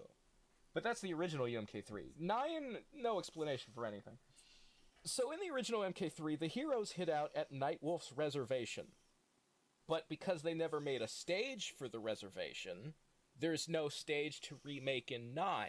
So they needed somewhere for the heroes to hide out, and they just chose the church, I guess because churches are holy ground, and holy ground is safe, but, like, those are Highlander rules. That's not a Mortal Kombat thing. Who is the church to? Because it's in New York City. Is it like a Christian church? Because it has a dragon logo. Do they worship the Elder Gods in Mortal Kombat's New York? Nightwolf's entire reservation is supposed to be sacred ground. Like, in the original MP3, Yeah. that's why they're safe there. The implication is that Shao Kahn can't actually attack them there. Nightwolf uses protective magic. Like, he has the reflector move where projectiles bounce off of him. In the story of MK3, the original, he cast a protective shell over his reservation, so it's the only place on Earth that Shao Kahn can't steal the souls from. That's why they used it as a hideout. In 9, Kahn doesn't even attempt to steal all the souls on Earth until much deeper into the course of the invasion, and they find out about it and stop it, so they don't need a protective place to hide out. Other than the fact that they need some place to hide out. But why the evil Shadow Priest Church? You couldn't come up with a better place? What about the bank? Bring the bank back. You could have used some sort of clumsy dialogue and just said that the desert is, I don't know, near Nightwolf's reservation or something. Like, have the heroes hanging out in the desert. Like, put some teepees in the background and call it Nightwolf's area. would make a lot more sense than a giant fuck-off Sindel statue in Earthrealm, that's for sure. And I mean, somebody will say, but then how do they get to New York so fast? Well, Raiden teleports people everywhere in Mortal Kombat 9 already, so that's not a problem. That shit started in Shaolin Monks. Yeah, it did. Anyway. So... Murder! So, Sindel and the Cyber Ninjas attack the church where the heroes are hiding, and Sindel proceeds to, like, kill everybody at a single hit. I do want to bring up, as I always do, that really hilarious moment where she's unleashing the Sonic Scream, and Sector's already down on the ground, and he just sort of slides off to the right. Yeah, his body just sort of slides across the ground. But, so Sub-Zero makes, like, a barrier of ice in front of him so he won't be pushed by the screen. But Nightwolf just sticks his chest out and stands there. He just takes it. Man. He is unmoved. You know, Unfazed. for all that the game tries to beef up Sindel and kind of suffers for it a little bit in a lot of ways, they beefed up Nightwolf so very well. Yeah, Nightwolf really gets to shine here. In this chapter. It just sucks that he has to fucking kill himself. We've talked about this in previous episodes before. There's sort of a thing in Mortal Kombat 3 Vanilla where characters who aren't in the game sort of have equivalents. Like, Cyrax's moves are kind of Scorpion-esque, so that you have, like, a ninja to play as, because Scorpion wasn't in Vanilla. And specifically a yellow one. Nightwolf is your Johnny. Well, Striker's your Johnny. Striker throws his grenades underhanded. He's the Johnny. Well, there's that, but He's also the regular guy. Well, Nightwolf also has the shadow moves. They kind of both got pieces of Johnny. they but broke up the Johnny a little bit. in terms I was of gonna being, say, like, just because of the kind green shit? Come humorous on. regular guy, that's Stryker. Nightwolf mostly stands in for Raiden in vanilla Oh, MK3 yes. because, like, Raiden, he gives that intro at the beginning of the game that I can't because interfere. Yeah. of the merger, Earth is being ruled by the Outworld gods, and I'm not allowed to interfere. And so Nightwolf is kind of the leader who brings the heroes together in the vanilla version of MK3. For the first chapter, let's say. Yeah, until you get to Trilogy where Raiden says, fuck it, I'm fighting anyway. Also, I've taken off the wig. But yes, it is kind of appropriate that Nightwolf is kind of the strongest guy other than Liu Kang and Raiden, who conveniently left the church right before Sindel showed up. Whoops. Yeah, Raiden takes Liu with him to go speak to the Elder Gods, but specifically instructs Liu Kang to remain silent the entire time? It's so transparent that the only reason that happens is so the two of them won't be there for the Sindel fight. There's no actual reason for Raiden to take Liu with him. In the logic of the game, Liu Kang can beat Shao Kahn, so he could probably have beaten Sindel. And if they had written it so that Sindel had killed Liu Kang, people would have taken exception to that, and they'd be right to. Yeah. I just wish that when Raiden took Liu Kang with him to the Elder Gods, and he told him not to say anything, he said it like, remember Liu Kang, be close as a shadow, twice as silent. Well, Johnny makes that joke right before they leave, that is why Liu keeps his mouth shut. But I just, like, if you're gonna take Liu with you, and then he serves no purpose in the scene, wouldn't it make much more sense if Liu does talk? Like, when the Elder Gods say, we won't interfere unless there's a merger, wouldn't Liu be the one to be like, excuse Half me, clankers. there is a merger right now, what the fuck are you talking about? This is the same game that told us that Mortal Kombat and all of its rules actually don't matter. They only intervene if there's a merger. The tournament does nothing. If you look at Liu Kang's characterization at that point in the game where he's losing faith in Raiden and he's becoming argumentative and he's like going against the plans, and how that continues on into Revenant Liu in X and 11, he blames not just Raiden but also the Elder Gods for everything wrong with Earthrealm. Wouldn't it have made sense, as part of that characterization, for Liu to talk back to the Elder Gods in the scene where Raiden took him with him? Yeah, if you're gonna commit to He was this. kind of Yeah. a snotty little prick the entire way through the game. If it had happened that way, it wouldn't be so transparently obvious that there was no reason to take Liu with him and that it was just to have him not be there when Sindel attacks. It would have served some purpose, you know? It also would have set up Liu Kang to be disappointed with gods in general. Yes, which is how he acts in X and 11. He has good reason to be pissed at Raiden, because Raiden fucking kills him on accident. But he doesn't have as much reason to be mad at the Elder Gods as he would have if he had actually argued with them in that scene. That's just where I'm at. So the Sindel fight, she hits Yeah, everybody that makes like sense. one time. It's only coincidence that the blows she's dealing out knock out Sonya and Johnny, but kill everybody else. There's no continuity in it. She punches Cyber Sub in the face. This kills him. Yeah. It's an uppercut to the chin, and Cyber Sub is just dead from one uppercut. It's fucking Like, gone. She rips something out of Jade's midsection. That's Yeah, believable. she yanks out her gizzard. I don't know which organ it is, but it's definitely an organ. She chokes out Smoke. She snaps his neck. That's fair. You know, most people don't survive having their neck snapped movie style. It's always bothered me, not just because I'm a massive Smoke fanboy, which of course you know I am, but like, when you get the one guy that can turn into Smoke in a And he headlock, doesn't fucking, yeah. Yeah. that way, something's wrong. Something's real He wrong. doesn't turn He transparent. can turn into smoke. Or not and you put him in transparent, a fucking, grapple, yeah. And he doesn't turn into smoke Intangible. to escape the grapple. None of them use their powers in a fight. I think it's Jax that gets a stiletto to the neck. Yeah, I actually It's because don't they- hate that because That one works. They I relied on enjoy mocap for that Sindel whole uses fight. her It was so heels bad. as a legitimate Motion fighting capture. technique, because I find it very obnoxious when people on the internet complain about a character who's dressed very feminine wearing heels to a fight. I think that it's a costume element, and it's not supposed to be realistic, it's supposed to be stylistic. So the fact that Sindel also makes it practical by fighting with her heels works for me. It depends on the character in my point of view, and it depends on how they're used.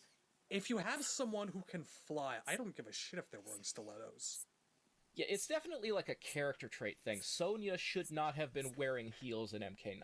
That's not part of her personality. That's all I'm saying. She should have army combat boots, obviously. But, you know, Kitana and Sindel, they're royalty, they should be dressed like fancy and elegant. It just makes sense. I don't like the assassin girls in heels. I feel like they should be wearing slippers, you know? Well, I mean, it depends on how you execute the particular mix of princess versus fighter, you know? I think someone's coming to kill me. Heel toe, clink clomp, climp clomp, climp clomp. Nah. So anyway, how the hell did Cabal and Stryker die? Cabal, I think she stabs her stiletto into the tube across his chest, the part of his, like, respirator. Did he also get stiletto? I forget. I Yeah, think yeah, so. he gets stiletto too. He definitely, like, got stabbed by something. Because in 9, it's not a hose, it's a bandolier. And he got stabbed in that. So I guess he couldn't breathe anymore. Sure. They Or should have maybe it used went all the Sonya's way versus through into DC his design. chest. Yeah, That could yeah, have been absolutely. too. I don't know. I'm desperate to buy it. Stryker got punched in the nose so That was hard it. that She That was I removed guess her his appendix. skull caved in. Like, the whole area turns into a big red bruise and he's just dead. Mhm. Yeah, it was just one, like, wha-bam, and that was it. Yeah, so she, like, punched his nose into his brain, I guess. Ugh. Yeah, Stryker and Cyber Sub both got taken down in one hit. I'm just saying, like, Cyber Sub took it in the chin? I don't understand how that's lethal unless you're telling me that the Cyber Ninja technology is really shoddy and frail. It was a toasty tier uppercut. We just couldn't hear it from our perspective. It was one of the good ones. I guess. You could have fought Smoke with that one. Please help. I'll have to take your word. It's so Like, you dumb. couldn't do... It's pretty bad. I don't know, have her pry open the panels on his chest and rip out the machinery or something? Like, you know, that's what she does to Jade. Have her use her hair as a whip to decapitate someone? Yeah. Have her blow up someone's head in close distance with a scream? I don't know. Something. Here's the one that really, really pisses me off. So after everybody else is down, she starts wailing on Kitana. Kitana survives way more hits than anybody else took. Oh yeah, they drag this shit out. Yeah. So not only does Kitana fail to talk her out of being mind-controlled, she's getting horribly abused at the same time. Like, it is actually painful to sit there, watch her, and beg her mom. It's, It would be Yeah, nice it's to have those almost costumes come back. fetishistic in how uncomfortable it makes me to watch that shit. But at the end of this beating, Kitana is still alive, and Sindel starts stealing her soul because she's been given Shang Tsung's magic. Now, when Sindel steals a soul, she's the only character in the history of the franchise for whom it's not green. It's purple just because her magic is purple, I guess. that shit makes no sense. The other thing is, in every single time in the entire history of this series that we've ever seen a soul steal, if the soul steal is interrupted, the entire soul goes back to the person it was being stolen from, and they live. When Sindel steals Kitana's soul in MK9, it's interrupted, and Kitana's not dead yet. But then Kitana dies a little later anyway. So unless she died of the beating, like internal bleeding or something, which that's never happened in a Mortal Kombat game before either. I will say, that's what I think actually happened, because she was really jacked up. It could be. I'm just I saying, think that's what like, they intended, you yeah. have to explain these things if your franchise is also going to make X-rays kind of weird. No. Like, God, people dude. can survive the most horrible injuries, but Kitana It's a fucking dies of gameplay thing, man. bruises? Come on. I don't get it. You gotta do better than that. It's never, ever been consistent. Going back to, like, the Deception intro where, like, Quan Chi lifts Shang up and, like, snaps and he pukes up. Look, blood. I guess I'm like, oh, he's dead now. there are X-rays But, you know, in he's like getting better. cutscenes in fucking X. Yeah. And So the 11, thing that but interrupted I don't know. the Soul Steal was Nightwolf jumping in. It's and a that stylistic fight thing, ends man. with Come on. Sindel actually using her hair wrap, and Nightwolf decides to do his beam from heaven fatality and hit the both of them. Kill her, taking himself out. You know, disintegrate them both. Which I will say, once again, Nightwolf, good showing in this game. Yeah, It looked really awesome too, where they're both disintegrating and it's like their flesh, then their skeletons. It looked great. yeah. It was visually well executed. They animated the disintegrating well. I actually don't have any problem with how Nightwolf dies. What I do have a problem with is that 1.5 scenes later, we find out that everybody who died in this fight is now a revenant under Quan Chi's control in the Netherrealm. How? This is the big controversy. How? So, Quan Chi explains that the way he got their souls is that Shao Kahn sold them to him in exchange for the Netherrealm's help in the invasion. But Shao Kahn wasn't in the room at the time, so how did he get their souls? Like, according to the Elder Gods, the merger hasn't started yet. Shao Kahn isn't even in Earthrealm when they all die. So how did he get their souls? Him having Kung Lao's soul I can buy because Kung Lao died in the arena, although we didn't see Shao Kahn steal his soul. Like, normally, you see it. He sticks a hand out, and green shit comes out of the body into the hand. The fact that there are invisible soul steals happening off screen in MK9 is a fucking problem. This is probably why they chose not to have Raiden explicitly say that he was going to protect them against Shao Kahn's evil, protect their souls against Shao Kahn's evil, just in case the Soulnado thing happened. It is amazing. It is just so amazing how little of MK3's core plot and functions actually come through in the MK9 retelling of it. It Yeah. really is. MK3 There's gets almost fucked none by of 9. MK3 in 9 except the general idea of the invasion and the characters and the stages. Just none of the plot. Anyway, the one that really bothers me about the souls that are in the Netherrealm and become revenants is Nightwolf. Because Deception established that Nightwolf, the magic that he studies allows him to purify himself with meditation. And so Nightwolf is so pure that if he was to travel to the Netherrealm would kick him out. Because in the old timeline, and they talk about this a bunch in mythologies too, a person cannot exist in the Netherrealm unless their soul is tainted with evil. The same is true in reverse too. Scorpion can't go to heaven in Deadly Alliance or it will tear him apart because he's tainted with evil.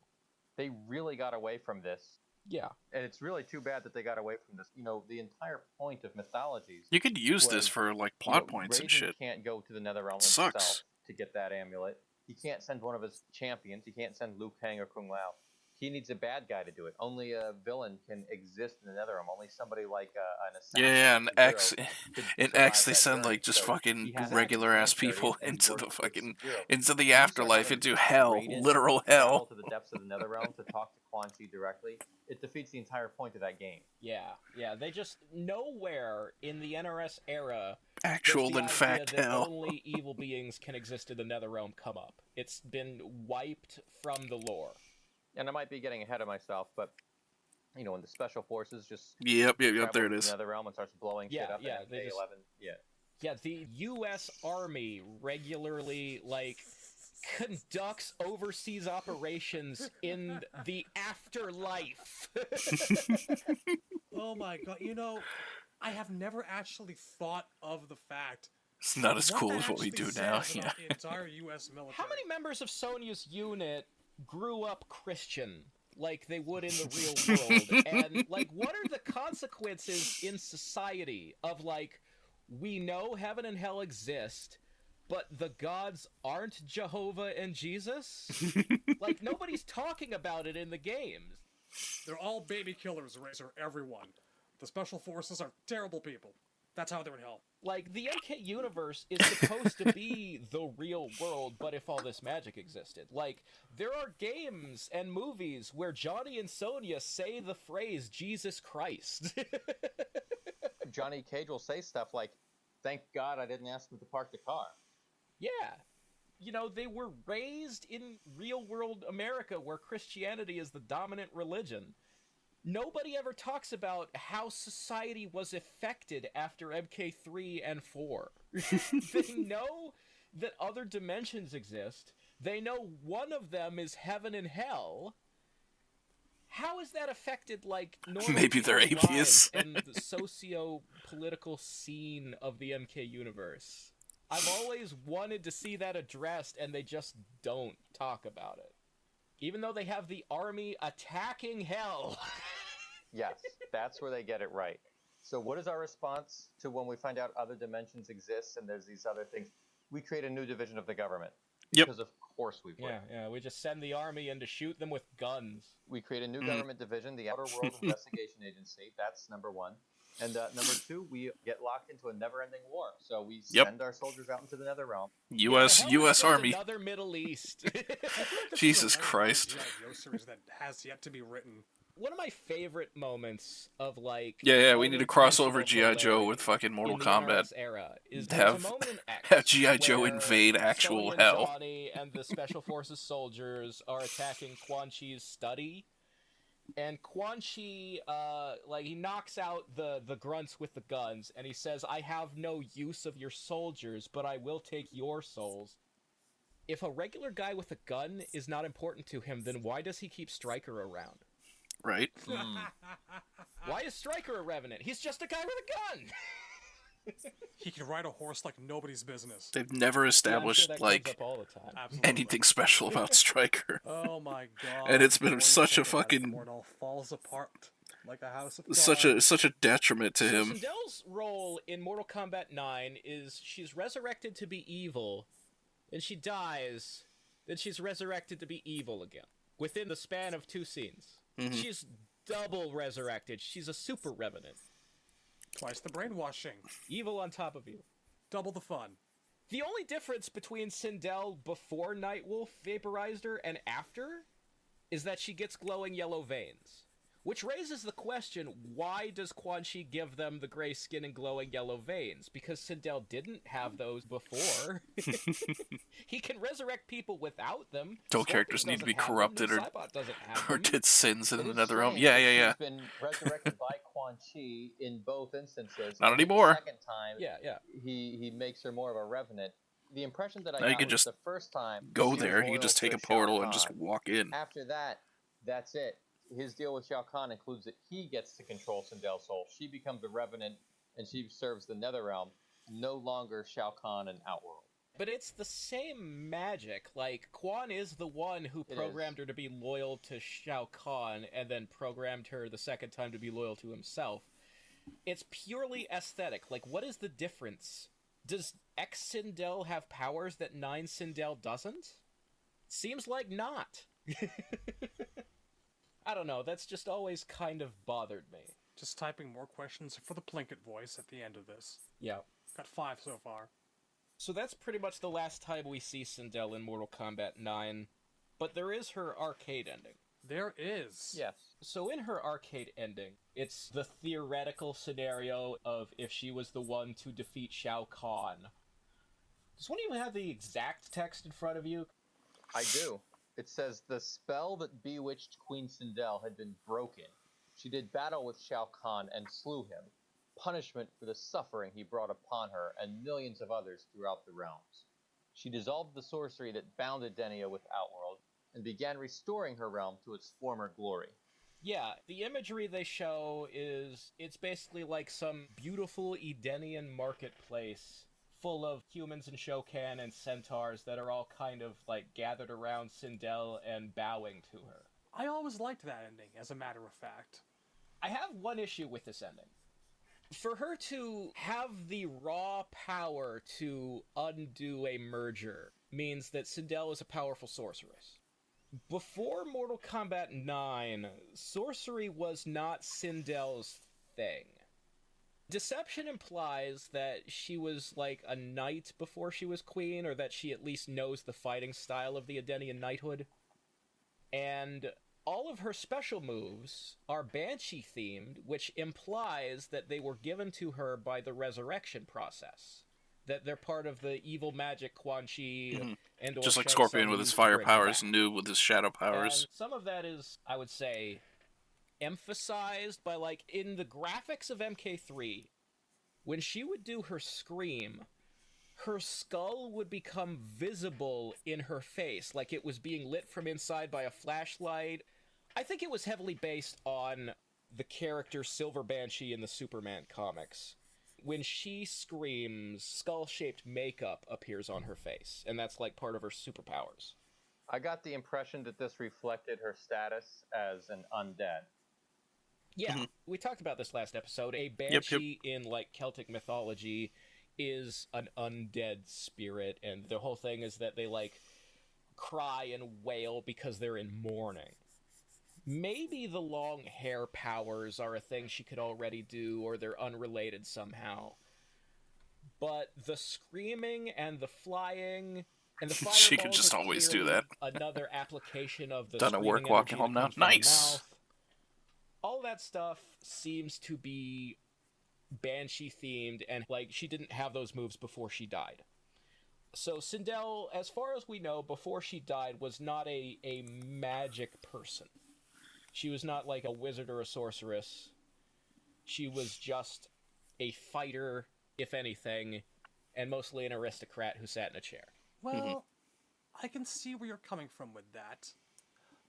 But I've always considered Sindel to be, with how utterly and completely ancient she actually is, I figure there's probably a lot of arcane text sitting around, and I'm not sure that you maybe need raw arcane powers so much as know the spells and incantations to get things across. Maybe she knows where the orb that binds Edenia to Outworld is. Maybe it's that. Well, that's the other thing. If they had simply mentioned the binding orbs that are introduced in Deadly Alliance, like Nitara is looking for the orb that binds her realm to Outworld, and they go on to say that every realm Shao Kahn has merged has an orb. So if they had remembered that and had Sindel smash the orb in this MK9 ending, I'd be fine with that. The other excuse you could give me is that the Sindel who's doing this in this ending is after she's gotten Shang Tsung's magic. Banshee's crying report that someone's This is going plainly to a die. nice Sindel, though. That's a bit of a problem. Yeah, the thing is, I see. merging realms is, as far as we know, a really, really powerful magic that only Shao Kahn has ever demonstrated the ability to use it. So, for Sindel to break a merger, she'd have to be as strong as Shao Kahn, wouldn't she? I feel like she just has gotten to know Shao Kahn pretty well over the years, and she knows some of his secret weaknesses. She's not a powerful sorceress herself, but she does know how to exploit the weaknesses of him and when he's vulnerable, and she found a vulnerability. I don't know. In general, I think it's much easier that to doesn't destroy explain. things than it I don't is know, to man. actually create them. And I would call the entire process of merging realms creating something completely new.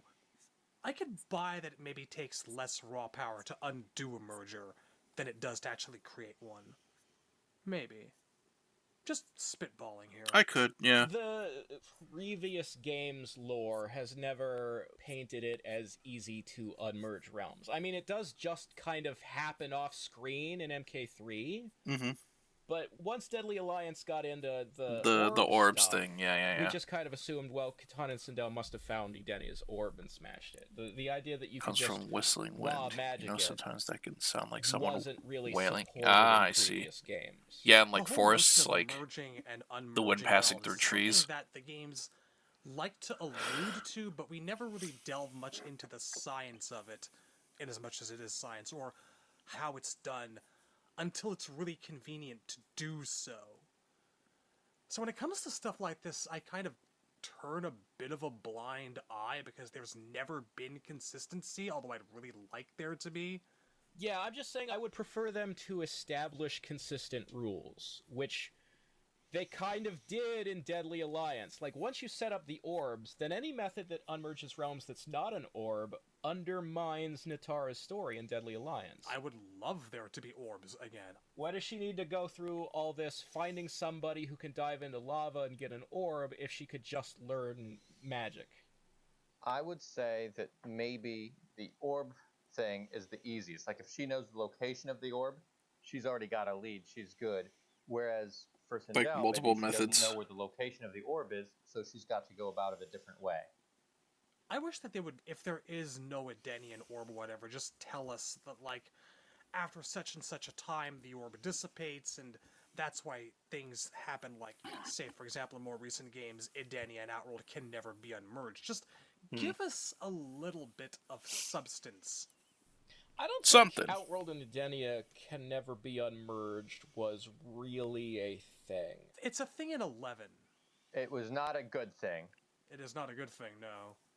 It's said a few times, particularly in MKX, because Kotal didn't want to unmerge realms.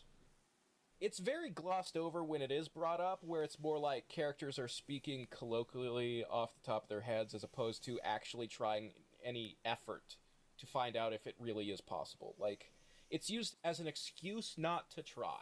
Hmm. And I don't really take that serious. Consistency in this series, I wish.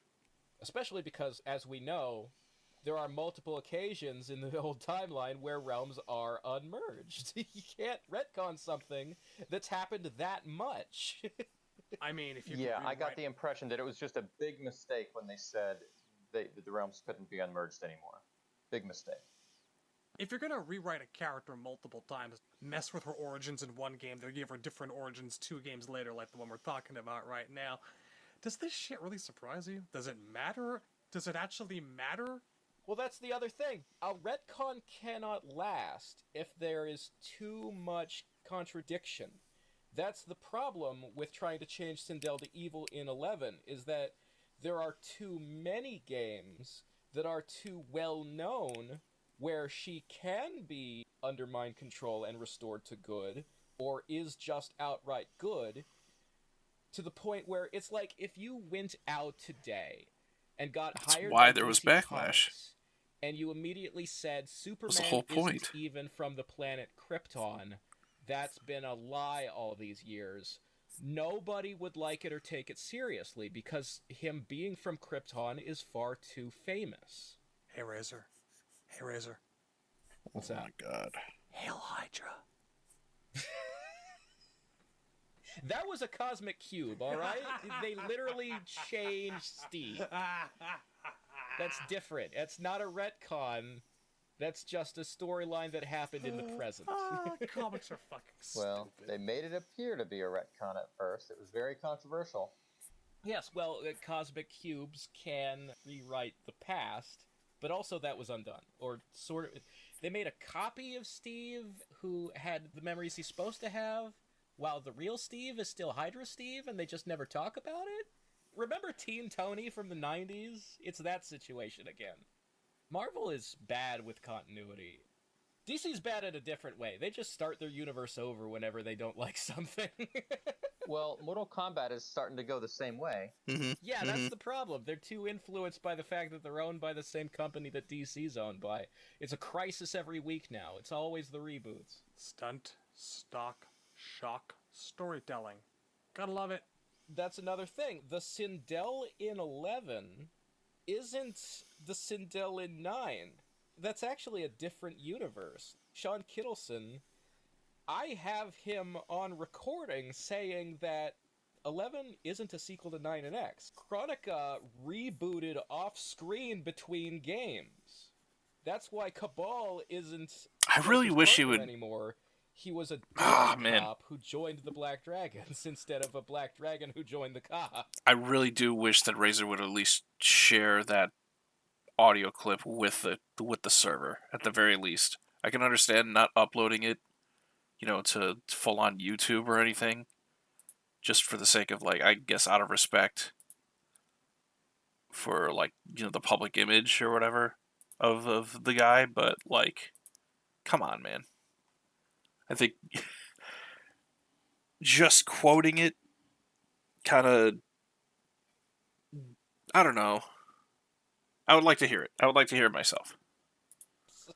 It'll be helpful if you have that recorded. Maybe. Well, before we get into 11 too much, Yes, we do need to cover X. yeah, We're not going to get through 11 and 12 tonight. we should cover X tonight though, because X is easy. Yes.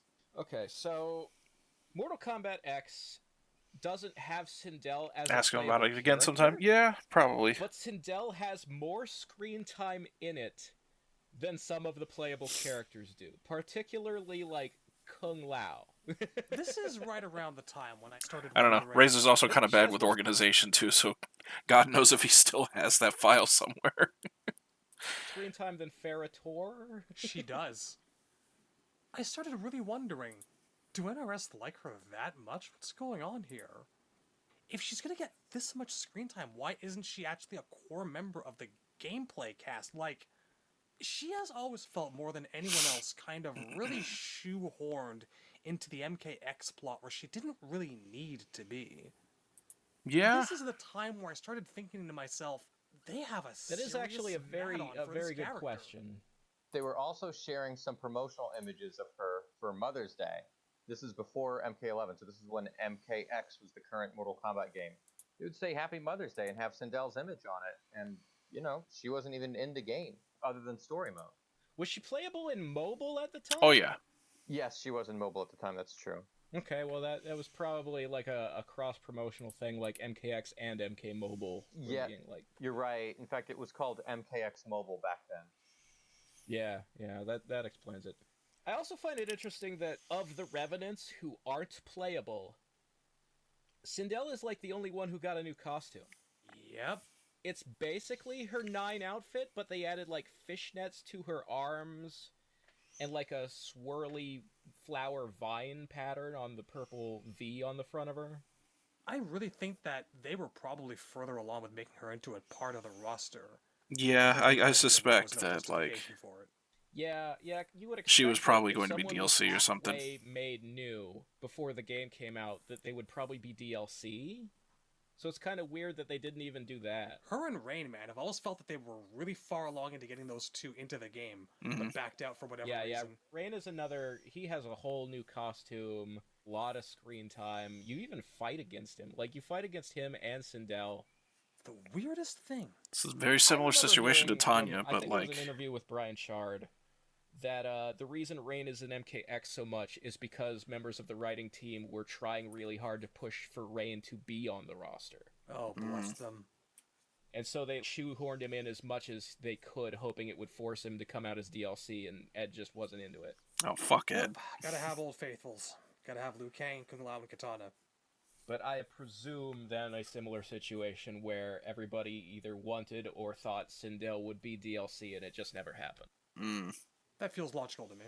Plot-wise, Sindel doesn't really do anything. She's just one of the Revenants, a grunt to be fought. There is some dialogue between her and the hero she's fighting about her and Katana are both sort of like, now that we're Revenants, we can be together as a family, and when we kill you, you'll join our family. Meh. It's pretty generic, honestly, but within the bounds of what you would expect evil Sindel to say, I guess. She does do some cool stuff with her hair in that one great fight scene she's got in Hell. Yeah, she has some hair Oh. whipping in the cutscenes. There's a bit where her and Jax kind of fall off of a land bridge in the Netherrealm. I and did she grabs really her like off of her Rain's hair, 9 and Jax design, though. grabs a hold of her. A lot. She Thought it was pulls really them cool both looking. Up, like with her head Yeah. slithering over backwards like a snake. It's actually one of the most memorable bits of the entire story, and I really like it. That's gotta hurt to pull your entire body weight plus Jax's with only the roots connecting your hair to your head. He's a big guy. He's got Yeah, some strong For you. follicles. Which brings me to another point, is in that scene, there's a bit where Jax is then hanging on the ledge by his fingertips, and Sindel is stomping on his hands. Oh yeah, Now, yeah. Those are a This bit. prosthetic. He has no feeling in those fingers. He Why shouldn't. would that work? Well, she doesn't know how those things work. They're made of metal, too. What force can she possibly exert on them with her high heels that would hurt metal arms? Was he screaming in pain?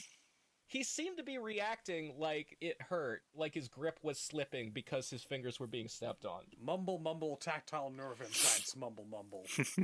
Jax is another character, like, even some of the playable characters didn't really get interesting Revenant skins, but I think Jax has the best Revenant skin in the game. Easily. His metal arms were twisted and evil looking. They were sort of aping the Doom art style.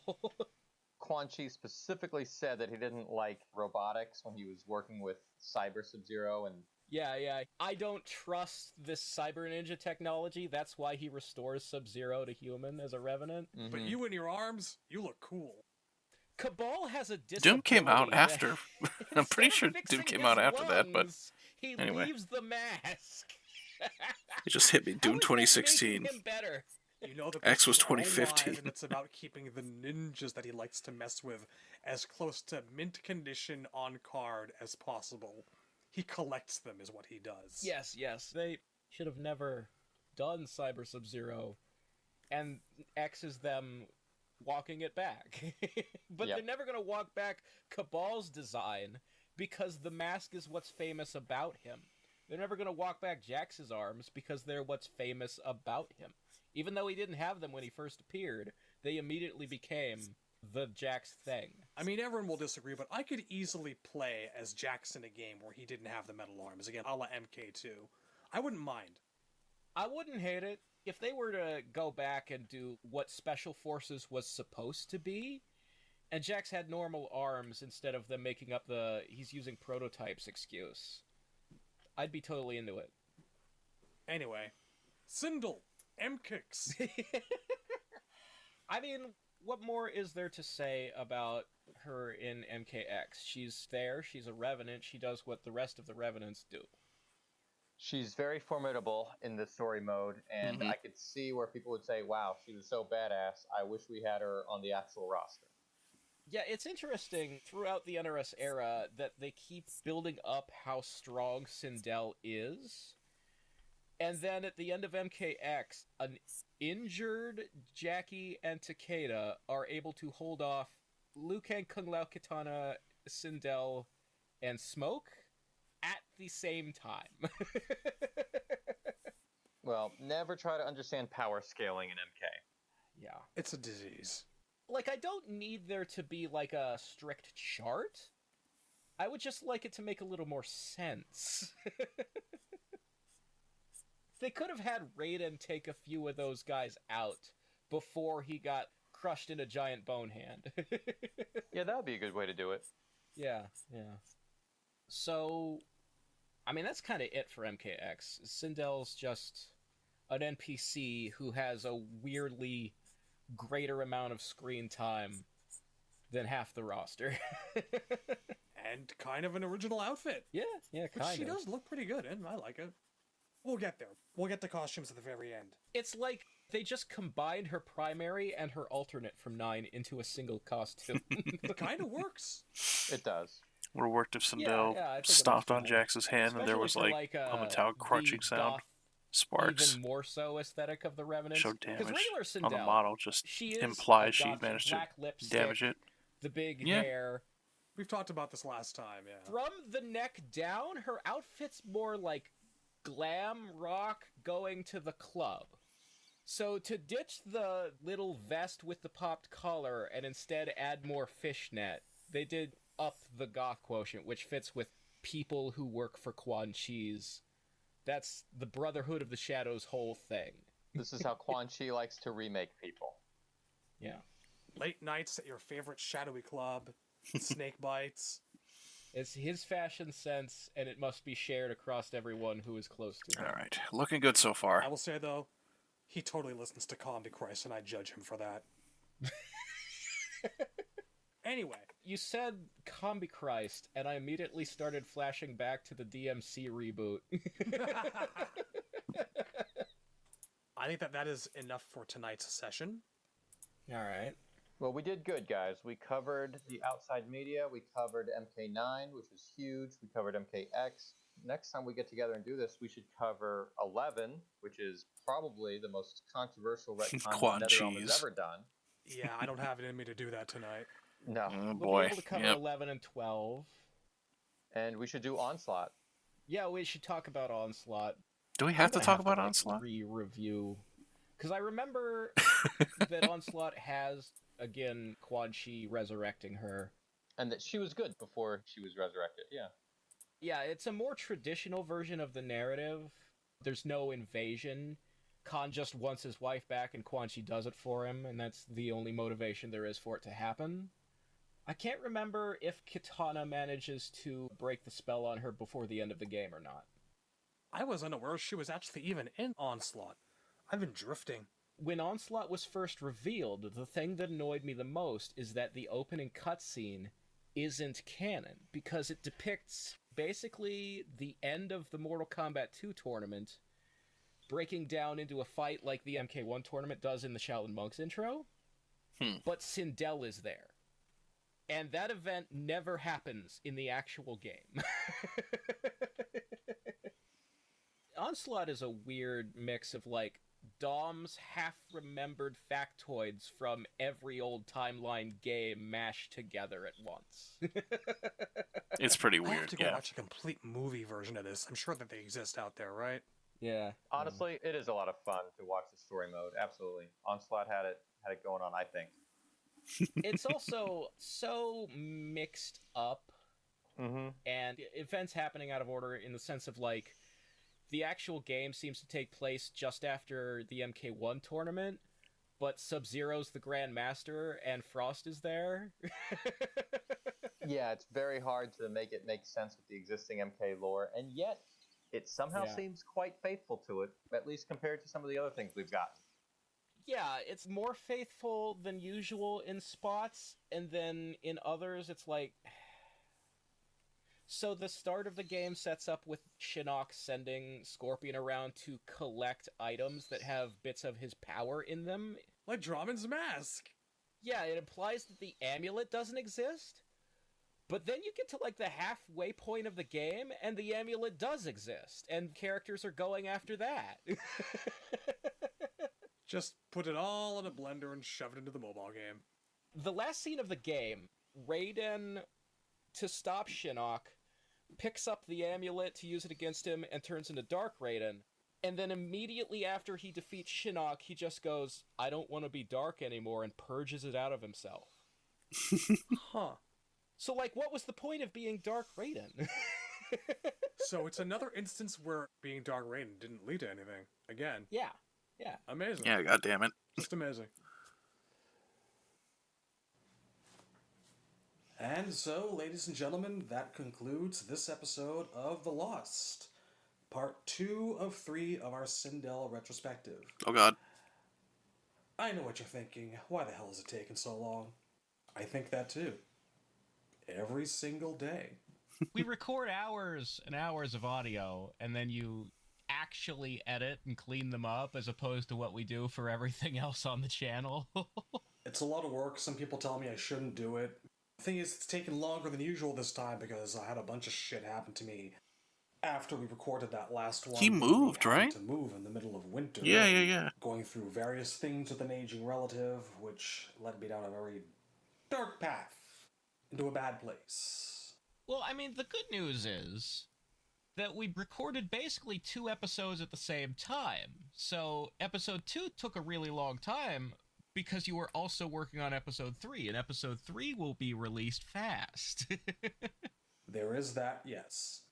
There's the 2 hours that constitute this, and there's the roughly 3.5 which will constitute the next part. Hopefully out sooner than we typically do, but I say that every time. Who knows? We'll see. More Tab Mock, you got that to look forward to. More Tab Mock and eventually more of us. Sounds like a plan. Alright guys, been fun. See you guys pretty soon.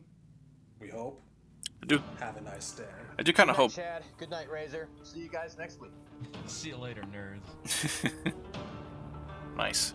I do kind of hope Tabmock speaks up a little bit more in the next one, because in the first one he barely spoke, and in this one he didn't really have all that much to say. But hopefully he gets to say more in the next one. But yeah, no, that was cool. It was neat. It was awesome. I'm definitely gonna. I'm probably gonna cut this off here. Um, but before I go, I have a couple things to say. I have. I have fixed my commission sheet. I was I accidentally deleted the original. For a while, I had no idea that I had, and well, no wonder nobody was biting. It wasn't even there. But I've gone ahead and fixed that. It isn't live quite yet. I want to wait a little bit, but I'll announce when it is live. The second thing I want to say is that next week, or this coming week, rather, since it's the weekend, starting Monday the 29th, through Friday the 3rd, I will be off from work, and I will be streaming art. Maybe a few games later in the evening, but definitely from the early hours. Early hours, I'll be streaming art, and I wanted to do something special for those art streams. So I decided that for the art streams coming up, I'm going to be holding $5 donation request drawings. For basically just kind of like pencil sketches. You know, something, maybe not something so complicated as this, because there's a lot going on here. But what's a good example? I guess a good example would be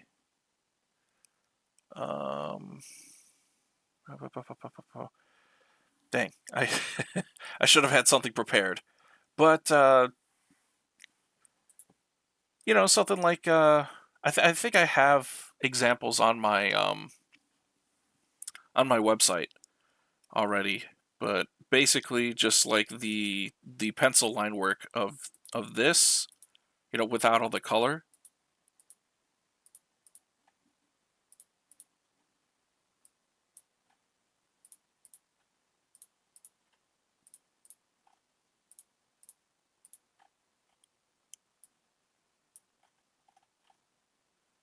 And then I was thinking, sorry, here, let me get a better background for this, because I need to, yeah, something like this where it's more like just the line work, but in kind of like a sketchy form, just so that way I can move fast.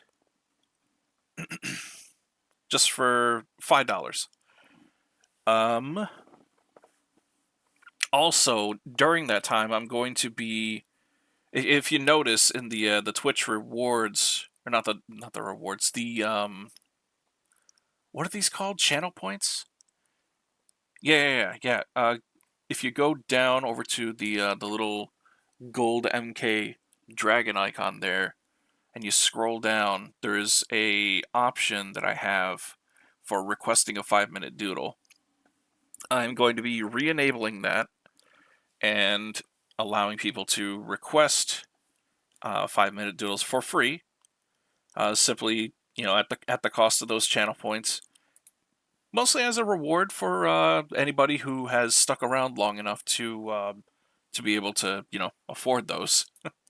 And that's primarily going to be like you, Katari, and Sorla. Anybody who's watched the streams long enough, you'll probably have more than enough channel points to redeem those. But yeah, I'll be making a more formal announcement on the Discord. But yeah, that's pretty much all I got to say. I'm looking forward to doing it, and I don't know. I think what I might do too is maybe jump around to some of the other Discord voice channels that I'm a part of that I've never actually like jumped into.